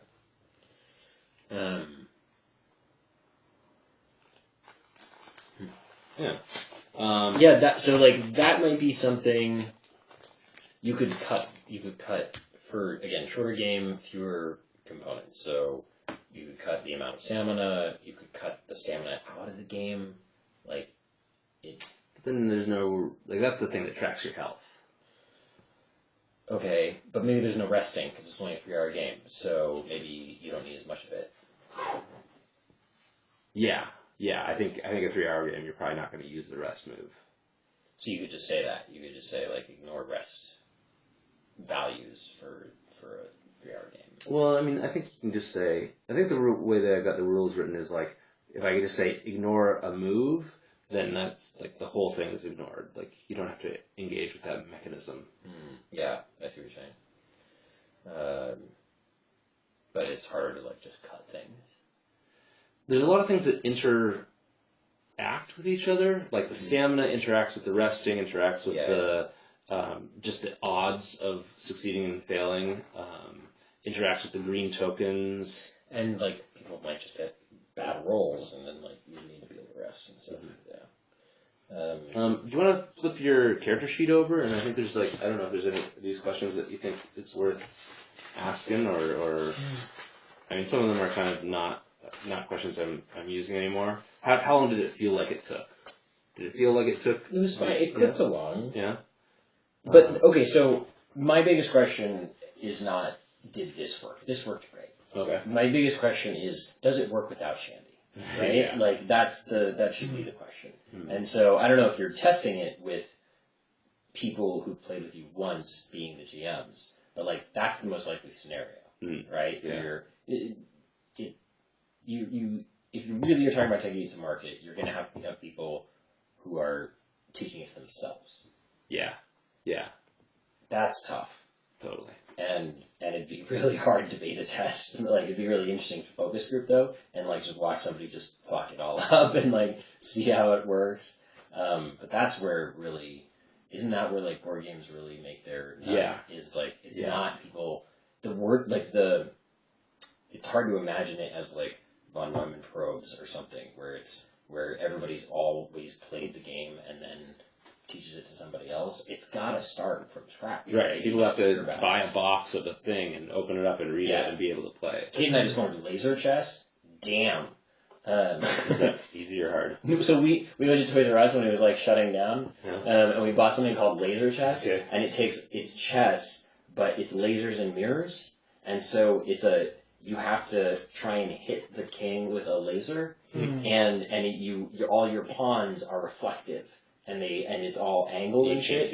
And it looks stupid and kitschy because it's made like shit. It's so hard. It's so complicated and interesting, and she's so much better at it than I am. And because she's an architect, like, obviously. I don't know what made me think I'd be better at this. But, like, anyways, really. But that's the kind of thing where you have to be able to buy it, and we took it to a bar, and we learned it by the time we left the bar.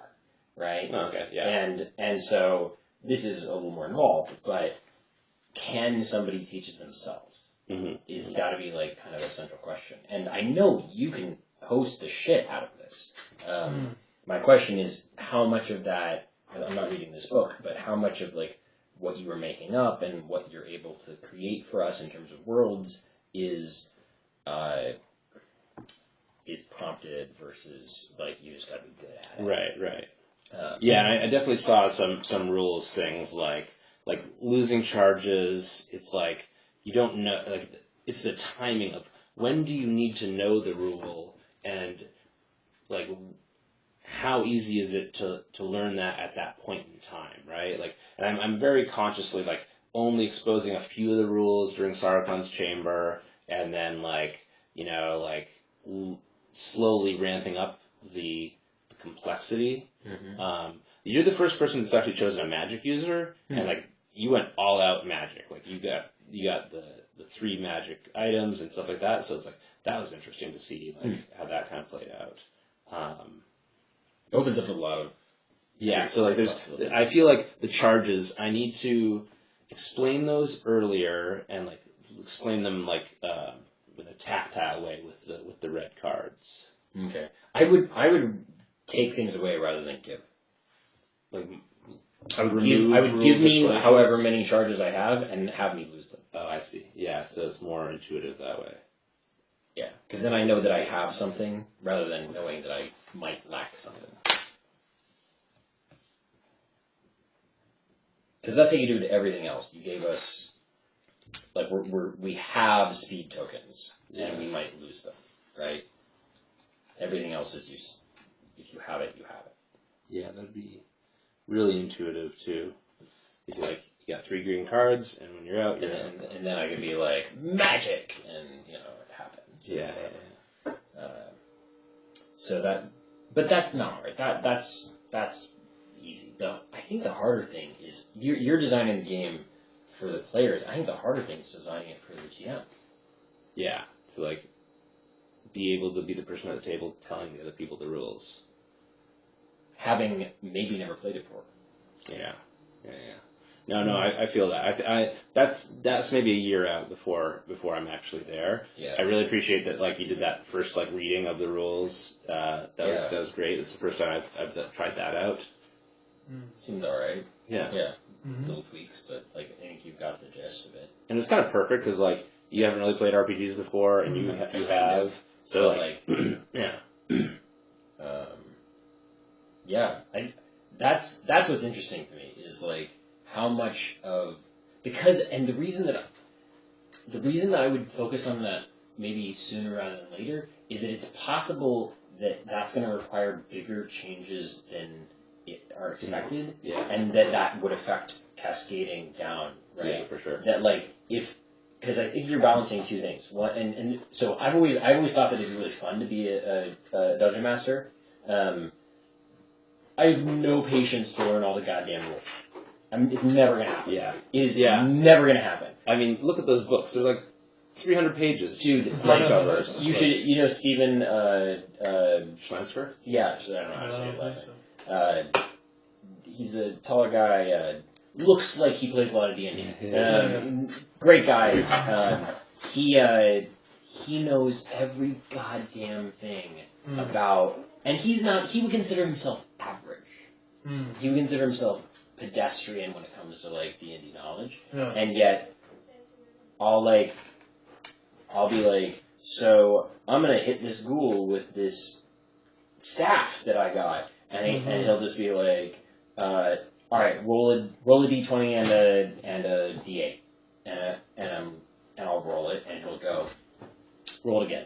And I'm like, why? Like, I don't know what you're reading in the dice. Like what? And then he'll go, okay. And then he'll do the ghoul's roll, and he'll roll it once, and he'll go, and he'll roll it twice, and he'll go, all right, 3 hits on the ghoul. And I'm like, what fucking math are you doing? Now he is also sitting in front of a laptop where he's got spreadsheets that do a lot of this for him, and that like he keeps track of it all. But you have to have an intuition for where to look. It's like I don't know, stockbroking or something. Like it's just basic math, but it is so much more complicated if you just don't know what to do. Yeah.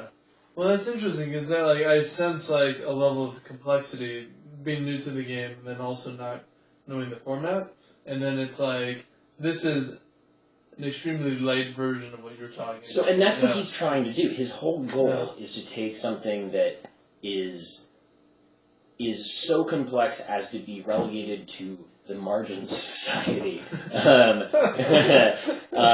But at the end of the bell curve tale. Right, exactly. Yeah. And bring it into accessible to the mainstream by slowly, formulatizing certain components. So he's got this instead of dies, right? So there's a certain amount of options. Which I like a lot.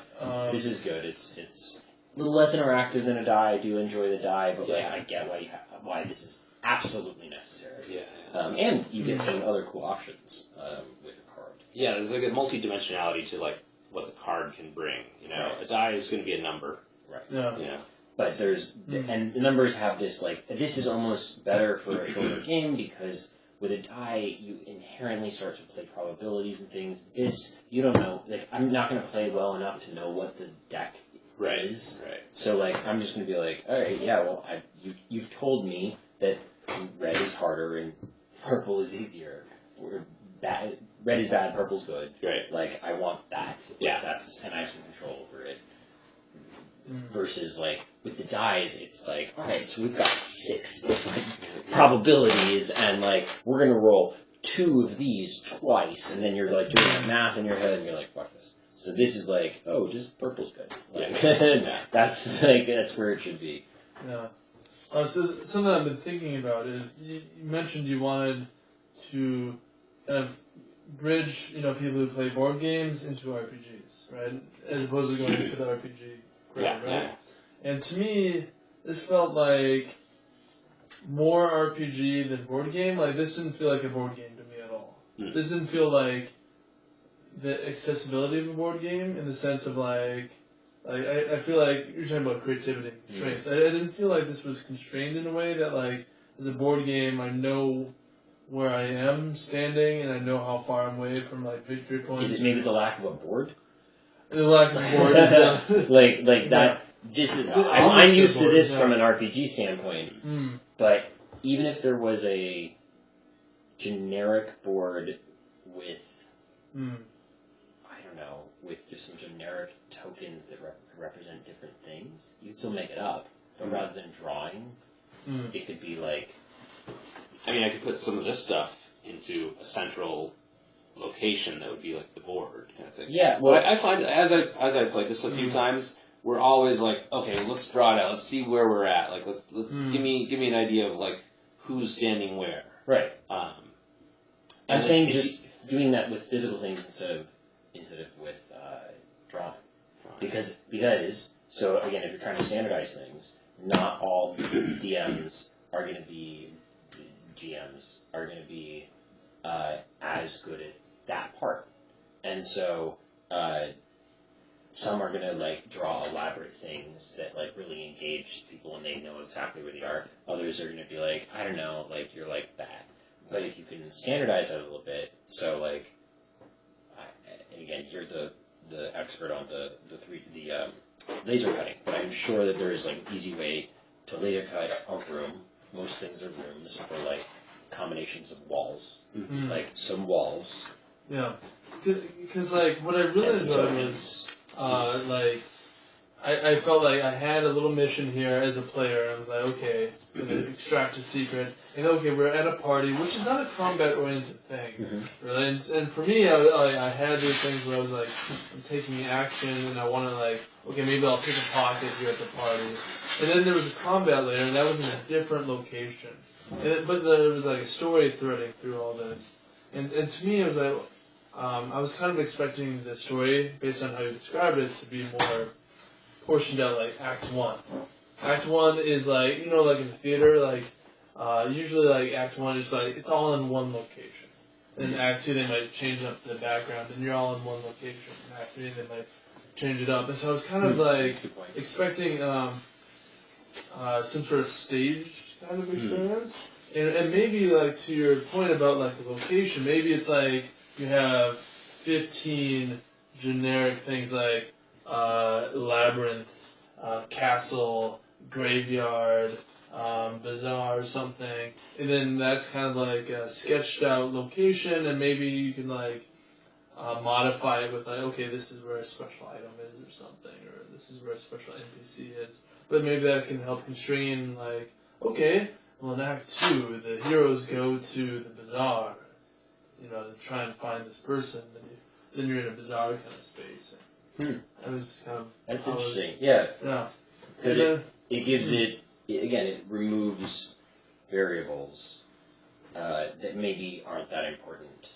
To like, I didn't care how big the party space was, right? It's a party, right? Yeah. I didn't care what the graveyard looked like. It's a graveyard, right? And the GM would have to make individual decisions if they're just drawing them about all of that.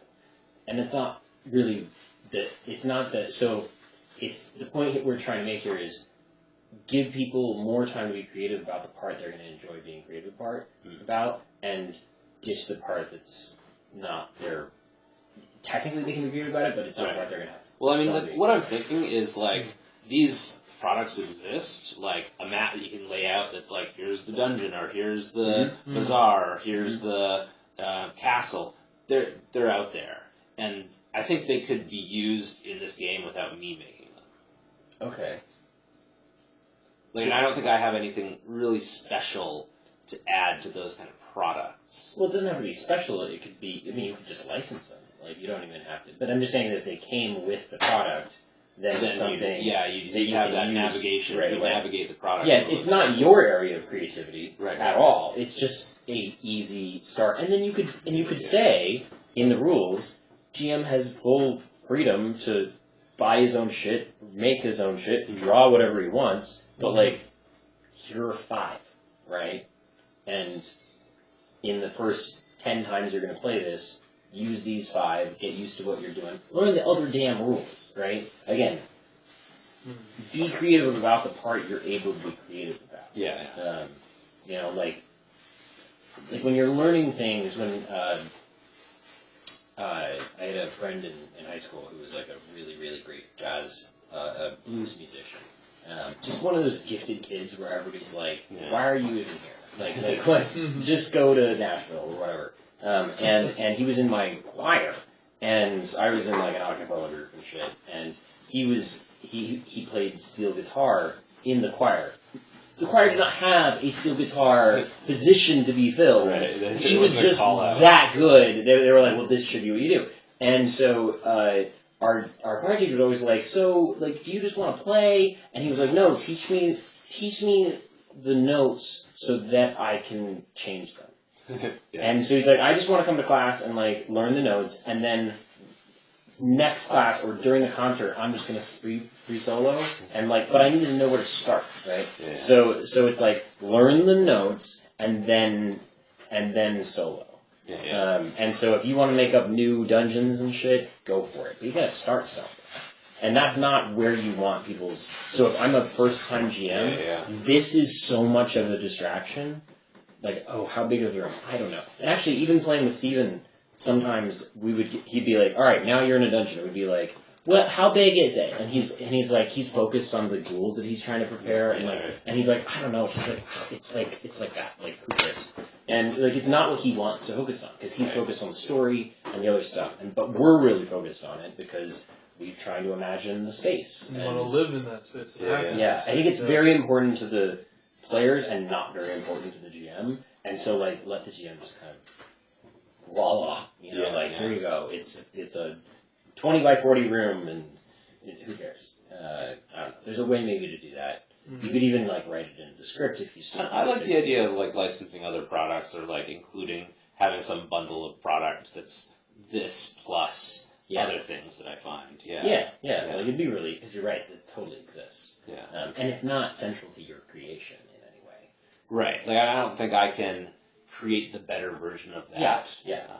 But I think I can create, hopefully, the better version of... But you don't have to create the better version of everything, right? Like, you didn't create the better version of, like, cards. Like, cards exist. You've changed them, but, like, you didn't change, the idea of, like, hit points. Like, hit points are a thing and everything. Right. The idea of the dexterity, strength, intelligence, like, that's everything. You're not innovating on every topic. Right? Totally. I don't want to. Yeah. Nobody would want to, right? It would be utter madness. It would take an infinite amount of time to learn it. And nobody would like it. And nobody would enjoy it. Because people love to have something familiar, and then it's expanded upon. Kate and I bought this board game that was highly rated as like a Mensa board game or whatever.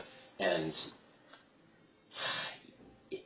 there's no board game that you should be able to teach yourself the first time. Right. It just shouldn't happen. Even if you lose the first time, right? You still know by the end of it playing, it's like, oh, I know how to play. But somebody should win, and they should feel like they did it on purpose. Like, that's the metric. And we played this, it took 3 hours to just play one round, and we were all like, I think we all lost. Like, maybe somebody won, I don't know why. Like, it's so complex, and I'm sure that from a strategy standpoint, the people who created it are sitting around going like, wow, there's so much strategy here. We were just trying to remember every freaking thing. And so I would say that, like, a good metric is, can a group of newbies teach it themselves in one session? And maybe they barely made it through, but they want to play again. This is why I need to get a GM to try it out with me, like, not in the room.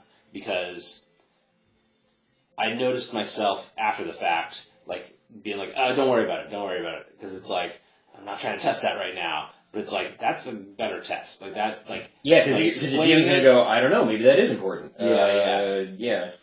And they're going to sit. And you should be in the room, because you should go, okay, I've learned this lesson, that isn't important, go ahead. But I'm writing that down, but you don't want to bore your focus group. You want to move on to the next sticking point.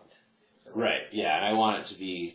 Yeah, I don't want playtests to feel like just like, okay, everybody stop now, no talking, I gotta write something down, and I'll tell you when you can resume talking again, you know, that would just... No, you should do one where you get a friend to do the GM. Yeah. I should do that. I'd be happy to try it sometime. Try jamming? Mm-hmm. Okay. Yeah. Cool. If it isn't corrupted by the fact that I played once now. No, that's fine. I feel like I'm lucky enough to live in a place with lots of friends around, and there's always going to be people that haven't played yet. What's the, it's a 2 to how many players? I've only played 2 or 3 character players and 1 GM, so between 3 and 4 so far. No, actually, oh shit, no. I played a big campaign with 5 players. Wow. Yeah, including the GM. Theoretically, it's not limited by anything, right? Right. It would just, eventually get too many people at the table and it takes forever to get your turn. We should get some mats and try and just throw them in there and see if that helps. Yeah. Go on Amazon and take a look around. People like visualizing. Yeah. Every group that I've ever played with always begged their DM, how big's the room? I like the freedom of being able to take the adventure where I want it to, where it feels naturally to go based on stories and events and the emotions. But look at your scribbles on this. They're not you're not being super decisive here, right? You're saying it's kind of like this and it's kind of like this. That's not where your creativity is. But I didn't know there was going to be a graveyard until there was a jewelry aspect and Well, so it could just be a square that's a graveyard, right? It doesn't have to look like a graveyard. It's just a square. Just to give more spatial it's orientation. Just, okay, you're here, the ghouls are here. Because otherwise, it's just a blank sheet of paper, and you have to draw something on it, and that takes time, focus, energy. Mm-hmm. Otherwise, it's just, here's a graveyard. And it's got, little tree icons or whatever that just make it seem like a real space. Yeah. But it's a graveyard. You just call it that. And then the next game, it's a park. And then the next game, I'm sure this exists. Jeff, when you're talking about, having some of those navigational elements of a board game being missing here, were there any others that you were thinking of? Navigational, not knowing what to do next. How do you, I presented this as it's like a board game but for little role playing, and you were telling me that's not how it felt because it didn't feel like more role playing. Yeah, it felt like a role playing game light as opposed to a board game that is introducing role playing concepts, which I thought is how you described it. That's one of the descriptions. Yeah, because I feel like you're trying to bridge board games into RPG as opposed to vice versa, right? Rather than RPG you can play in 3 hours. Yeah. So So there wasn't a lot of combat till the end, and I don't know if that's average or not, but I kind of liked having a story element of getting to know the characters, and it's when you watch a movie, and if it's not a blockbuster film, it's not combat in every scene, right? Mm-hmm. And there's like dynamics, and to me that's kind of like improv. So that's where my mind was okay, how do these interactions play out? And I think you were really good at facilitating that as like the Geraldo guy and creating some intrigue there. And so I was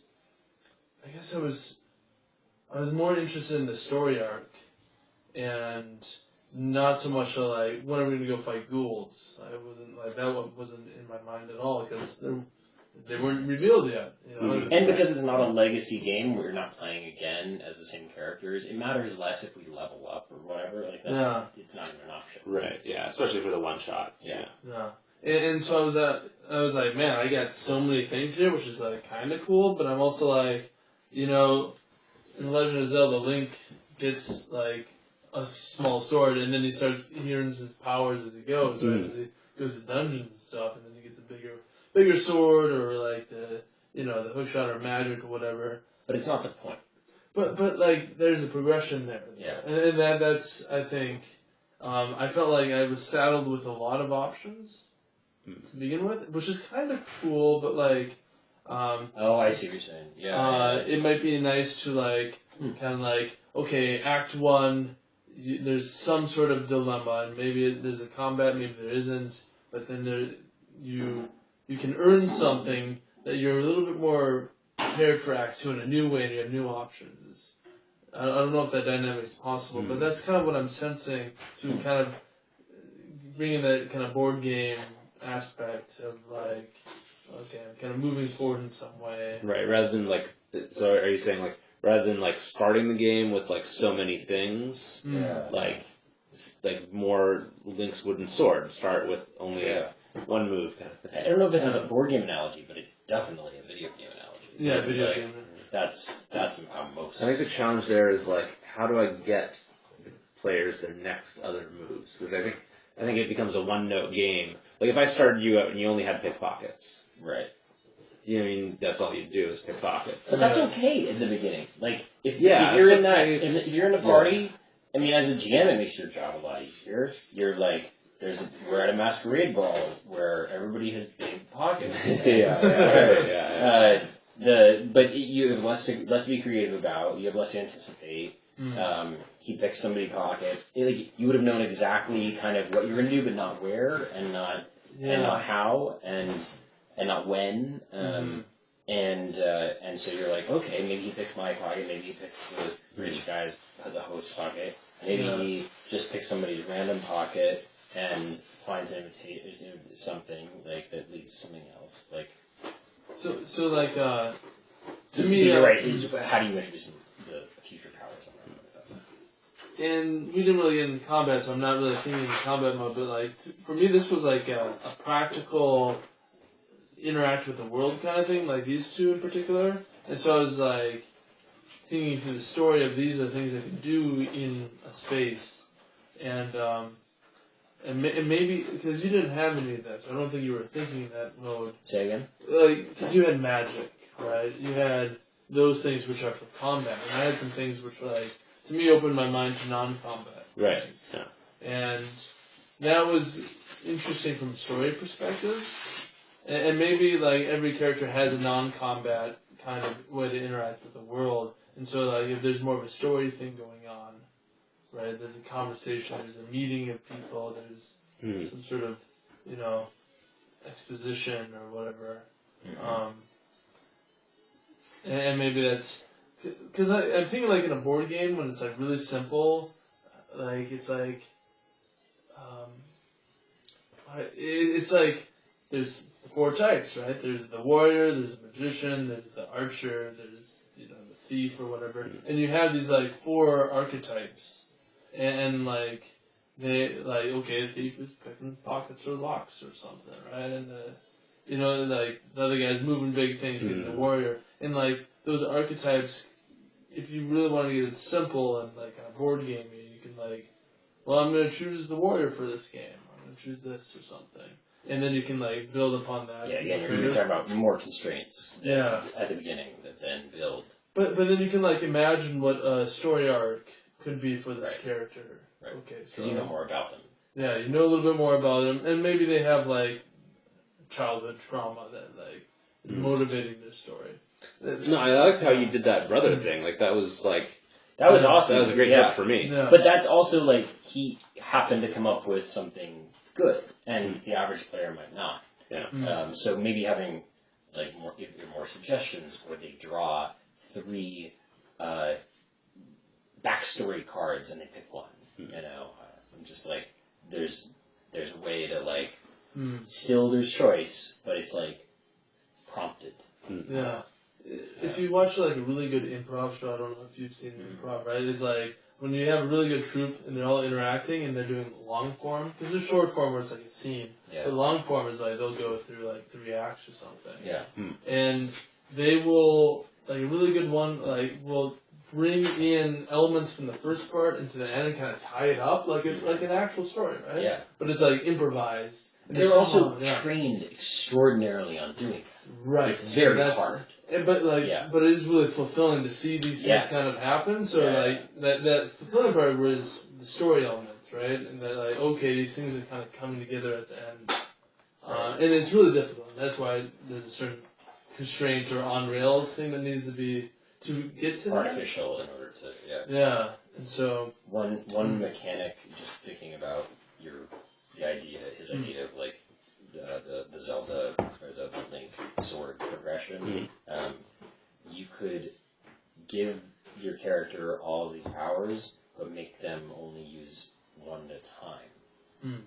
Or when they use one, once they use one, it unlocks the next one, or at the beginning. And so they have to pick at the very beginning, like what's the order going to be? Yeah, that could be interesting. Or they always go in order, and you have to pick what the order is going to be, and then that determines. So, if, like, I knew that these are my magic powers, but I knew that, like, at the beginning, I was like, all right, well, I'm gonna do. I think my defensive thing is gonna be best first, my offense to be second, and then my guiding is gonna be third, and I'm just gonna stack them. And then, so in this situation, I've got magic. I can only use that one. All right, I'll find a way to use that whip. Cool. And then next, I'll shoot something. Yeah. Like, you know, and like, but what? You know, like that's okay. Well, all right, cool. And you know what? I'm just gonna shoot something because what I want is the next thing. So I'm gonna shoot that ghoul, and I don't care, and I'm just gonna move because what I want is that. And then like, oh shoot, I need, you know, okay, that's great, but now I need to shoot something, so I've got to get rid of it. You know, like I don't know, it's just something to play with, a constraint or a mechanism that you could mess around with. I think if the players, like, you know, consented to that, like there's definitely the kind of players that will be like, I don't want to not be able to choose what makes sense in the moment, right? Like I've got a Glock, and why am I getting my whip out? I'm Indiana Jones. I should be using my Glock. You know, kind of players. But there's definitely the kind of players that would like see this as a fun game challenge. That's more RPG mentality. Yeah. In a board game, it is perfectly common to just stack things, and you can only use them in order because it's rules. Like that's the. And actually, even in video games, sometimes there's like you walk in, like in Zelda, you walk into a dungeon and suddenly half your powers don't work for no particular reason, but because you'd be able to beat all of the challenges instantly if you had access to all your powers. So you have to like go and you're like, oh, okay, I can't use magnetism in here. All right, well, I guess not. You know, or like I forget what it is, but like none of your super magic works in the dungeons. It's only the mechanical magic. And it's the same in all the dungeons, even at the very beginning. So like towards the end of the game, you're super powered at fighting things, but then you go into a dungeon, you're back to like lower level because there's no reason for it. It's just a game. So like this could be like, you know, GM prompts the players to like stack the cards in a particular order, whatever. Let the players choose what order, and tell them like, okay, this is, you know, until you use all your different moves, this is the order you have to use them in. So for some reason or another, your character is going to use where it hurts first, then it's going to use Channel of Living Light, and then it's going to use the magic item. Yeah, it's I mean, like think of like athletes. Like you can do a spin move. You can't do a spin move and then another spin move. Like you do a spin move, and then you juke, and then you run straight for a while. You can't just do spin move, spin move, spin move. You fall down, right? Like that's ridiculous. You gotta like mix it up. You've gotta balance your attack. I don't know. Like it doesn't. You can come up with an explanation. But it's the rules. Like that's that's the answer sometimes. I think that's part of what Jeff's saying, that in a board game there are just rules, and we play it that way because it's going to make it more fun, and it's going to click things along, and that's okay. Yeah. And it isn't an RPG if it's not. Well, I do want it to be an RPG. Right, but if it's not just a light RPG, if it's an RPG that board game players would like, then it's going to be a little different. And because you built something that could just be, if you took a few of the training wheels off, it's just an RPG. Yeah. And it's an interesting one. But if what you want is to, I think we've been answering questions in line with what he sort of stated his mission was. If it's just a cool RPG, like, get rid of half of this and let's just play the cool RPG for like 6 weeks.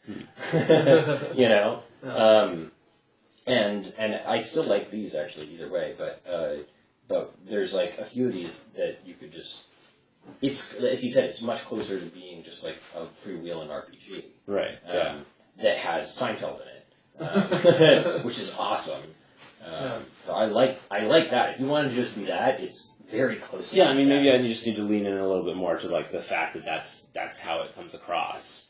And maybe that's what you're oriented towards. Right. Maybe that's what you like. Yeah, I mean, this is kind of like what I like. This is like the RPG I designed that would be like my perfect RPG. But I stole a lot of stuff from board games. But just because I stole things from board games doesn't make it feel like a board game. Mm-hmm. And maybe that's just like, I shouldn't market it like that because it'll give the wrong impression. I would make your game, because your vision for it is going to be the most important driver. If what you want is a market, if you're starting from the market research, that's a very different like course of action than if you're starting from your vision. Right. Right? Yeah. Or your creative vision. Yeah. So you got to prioritize one. I think we've been answering questions according to like the market vision. Right. Like we started the conversation tonight with like, what is this thing? And it was like, and I was like, oh, well, it's kind of like, this is my I think somehow we got started on the marketing talk first. If we had started with like, why did you make this? Right. It would have been me telling you about playing D&D with Dan and Jill and being like, there's too many rules, there's too many books, there's too many, turn to page 96. Yeah. You know, it's like, this is not the kind of RPG I want to play. Right. Yeah, probably would have come up, but I'm glad that we did start with the marketing thing because you did kind of like focus on the original, like my marketing premise. I want this thing to like actually succeed in the market. Mm-hmm. So, I mean, I want to test that too, like that, like prime you guys with like that point of view, and I'm seeing that it kind of like has some failings coming across as delivering on that promise. But I see the place in the market for that. Like, I would love that as somebody who is not dedicated enough to the RPG like experience to really like learn any of that shit. Right. I mean, if I don't play with a really competent DM, I'm not like. And I'm happy to be the least experienced person in the room. Yeah, I do not want to be expected to know any more than that.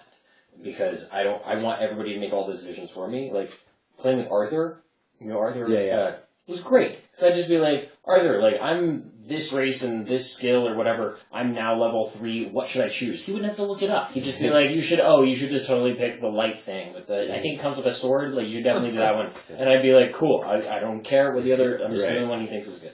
And yeah, I'm kind of the same way. Like, I want to play a story, I want to embody a character, I want to have, like, cool, easy decisions pop up if it's about mechanisms, but I don't want to have to open a book and be like, oh, there's like 17 spells I can choose from, and like your spells are all really cool. There's almost too many of them.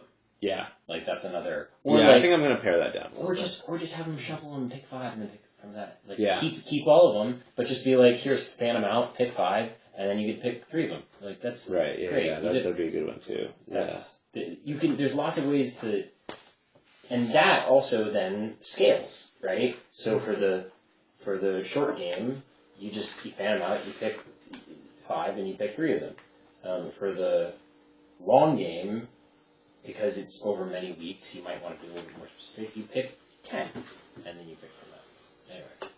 Alright, comrades, I need to roll up, Mm-hmm. catch a bus here pretty quick. Alright. Thanks, Jeff. Yeah, thank you. Hey, isn't Klein coming to visit someone sometime soon? Jared Klein? Mm. He's gonna be in Australia for a while longer. I thought he told me he was coming this summer. He said that, but then he met a girl. Oh. Yeah. I didn't hear the update. It happened very recently. So he went to Tasmania and met an Australian girl, and so he's like, well, he's doing a Vipassana retreat, meditation retreat. It's like a 10-day retreat. So he's doing that, and then he's going back to Australia, and he's staying there for like 2 or 3 months, I think. But instead of Sydney, now it's Melbourne. Melbourne. Oh, cool. My sister used to live there for summer or something.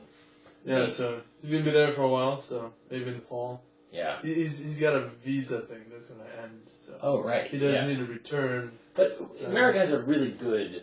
I forget what Australia's one of the few places that we can hang out for a while. He's got like up to a year, so I Yeah. think that puts him into the fall, or maybe not winter yet, but yeah. Yeah, who knows? He'll get a green card. Yeah. Oh, that's good for him though. Yeah, so it's kind of a new thing. He's doing a lot of new things at the moment, so we'll see how. Yeah, meditation and Jared seems like an odd combination. yeah. We'll see how it turns out. He just went in like Sunday. Right, and it's supposed to be no talking, no pleasuring yourself, no all this, all No that. drinking, no. You eat their food. You can't say anything to anybody. I mean, you can talk to like a residential manager or something. Oh, you can? Well, if you get like a practical concern, like I don't. There's no heat in my room. Water doesn't work, my heat doesn't work. You can Yeah. ask someone. I have a about it. headache, whatever. Yeah. Can you help me with it? But usually they don't have to, right? They keep it very simple and very. So it's gonna be interesting seeing what. Maybe it'll come out like the next Buddha. Yeah, either that or it lasts 48 hours. Right. I gotta get out of here. Busting down doors. And At kicking most, yeah. That's funny, man. Yeah. Cool. All right. Well, I'll tell him I'm sorry that isn't working out, but he's not coming. But it's good that it's for a good reason. Yeah, I think he's gonna have some fun. These are really pretty, man. You really designed the shit out of these. Thanks. Yeah, I think I'm gonna make them even better. The same guy that did this logo, I'm gonna get him to redesign the cards. Yeah, I do think that center needs more. Yeah, there's I don't know. My brother's into art, and he gave me big criticism about what needs to happen with them. One of the things is the font for those checks and those X's kind of doesn't match up with this That's true. elaborate kind of thing. And this is kind of I don't know. I think it's mostly just that you look at this. These are the most prominent parts. Yeah. This is the most important thing, but all you see is this. There's a funny thing with this, on the magic cards, there's a green ring, and from a distance is the writing on the Lord of the Rings ring, but you look closer, it's just a bunch of R's. Oh, really? Did you see that? No. I thought, from afar, I was like, Oh, it's this looks like mystical, enchanted writing, no, it's just a bunch of R's. Yeah. Oh! Yeah, that's clever. There's a set collection aspect to this game too. If you get a bunch of There's a set collection? if you Screw you. Now I'm done. so that's how you level up. If you completed that ring, that's a I level. can't fit this in there. I'm not sure if I'm doing it right. Probably not the right amount of cards. Yeah. Comrades. See you later. Thanks, man. See you Yeah, good to see you, man. That was fun. Yeah, let's play again soon. Anytime, Robin. Or Swift, or whatever the hell your name actually was. Robin Williams.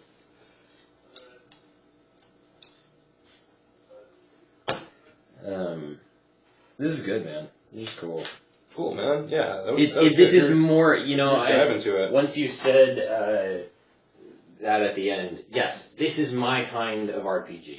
I found the campaign with, the straight-up D&D thing to be... I think if you were playing with the right people and you'd been playing together for a long time, it obviously could be really cool. It is just not... It it lacked that momentum. Mm-hmm. And had too much open-ended, too much memorization, too many looking up in books, and so occasionally we would do something cool for like a couple of minutes, but then it was so easily derailed by people who didn't quote unquote know how to play, and I don't mean that in the D&D sense. I mean like people who are good at pretend. Yeah. Like people who are like Dan and Jill would be fun to play with because they're good at pretend. Like they're good at systems and games, and they understand when something's lagging and when it needs a little boost. Andre was maddening.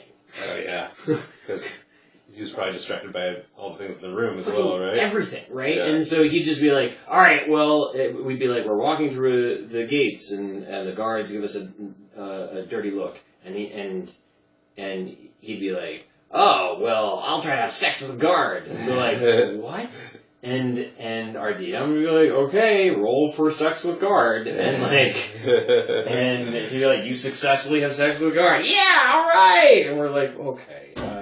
The rest of us are not having fun with this. I had to adjust some of these rules because like the first campaign I played with this was with like Greg Goglin, and so kind of similar thing. So I needed to like jokes.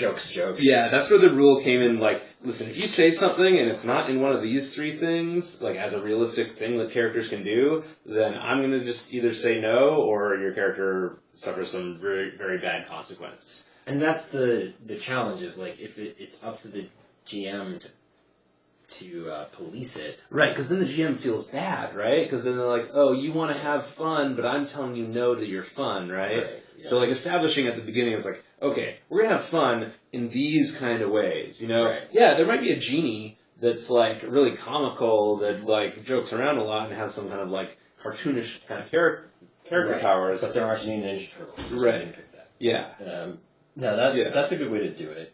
Again, more constraints, momentum, that trajectory, because that was where Andre and I imagine Greg, or I heard that playing with Max was insane. Yeah, I heard that too. Yeah. Because they're so broad spectrum areas of focus, and Max in particular is very smart. It's not like for lack of like. Andre is just like shiny objects, but like Max sometimes is even very clever. But it's like we get it. You're really smart, and that was a really good joke. We're trying to kill a fucking demon. Like stop. Like let's just play this for 5 minutes. Right. Yeah. And you just need like that direction. And if there's a way to make people feel that, so that it doesn't occur to them.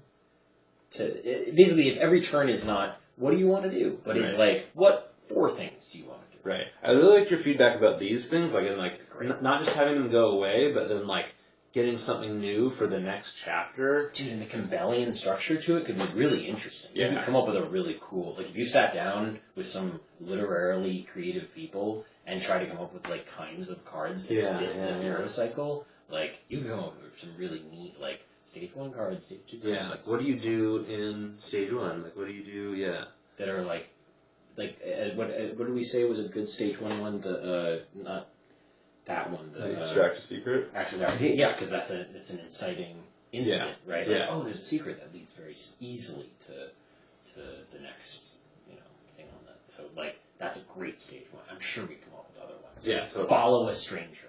Yeah. Right. Yeah. That's interesting. It's like a classic noir kind of like move to get into the underworld, right? Yeah.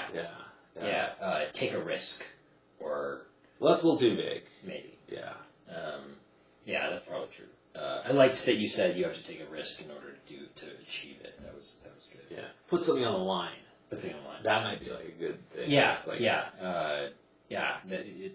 like your trusted sword that's passed down by your grandfather. You have to this is whatever. Yeah. Reveal something. Yeah. Or I don't know. You could sit down and just brainstorm with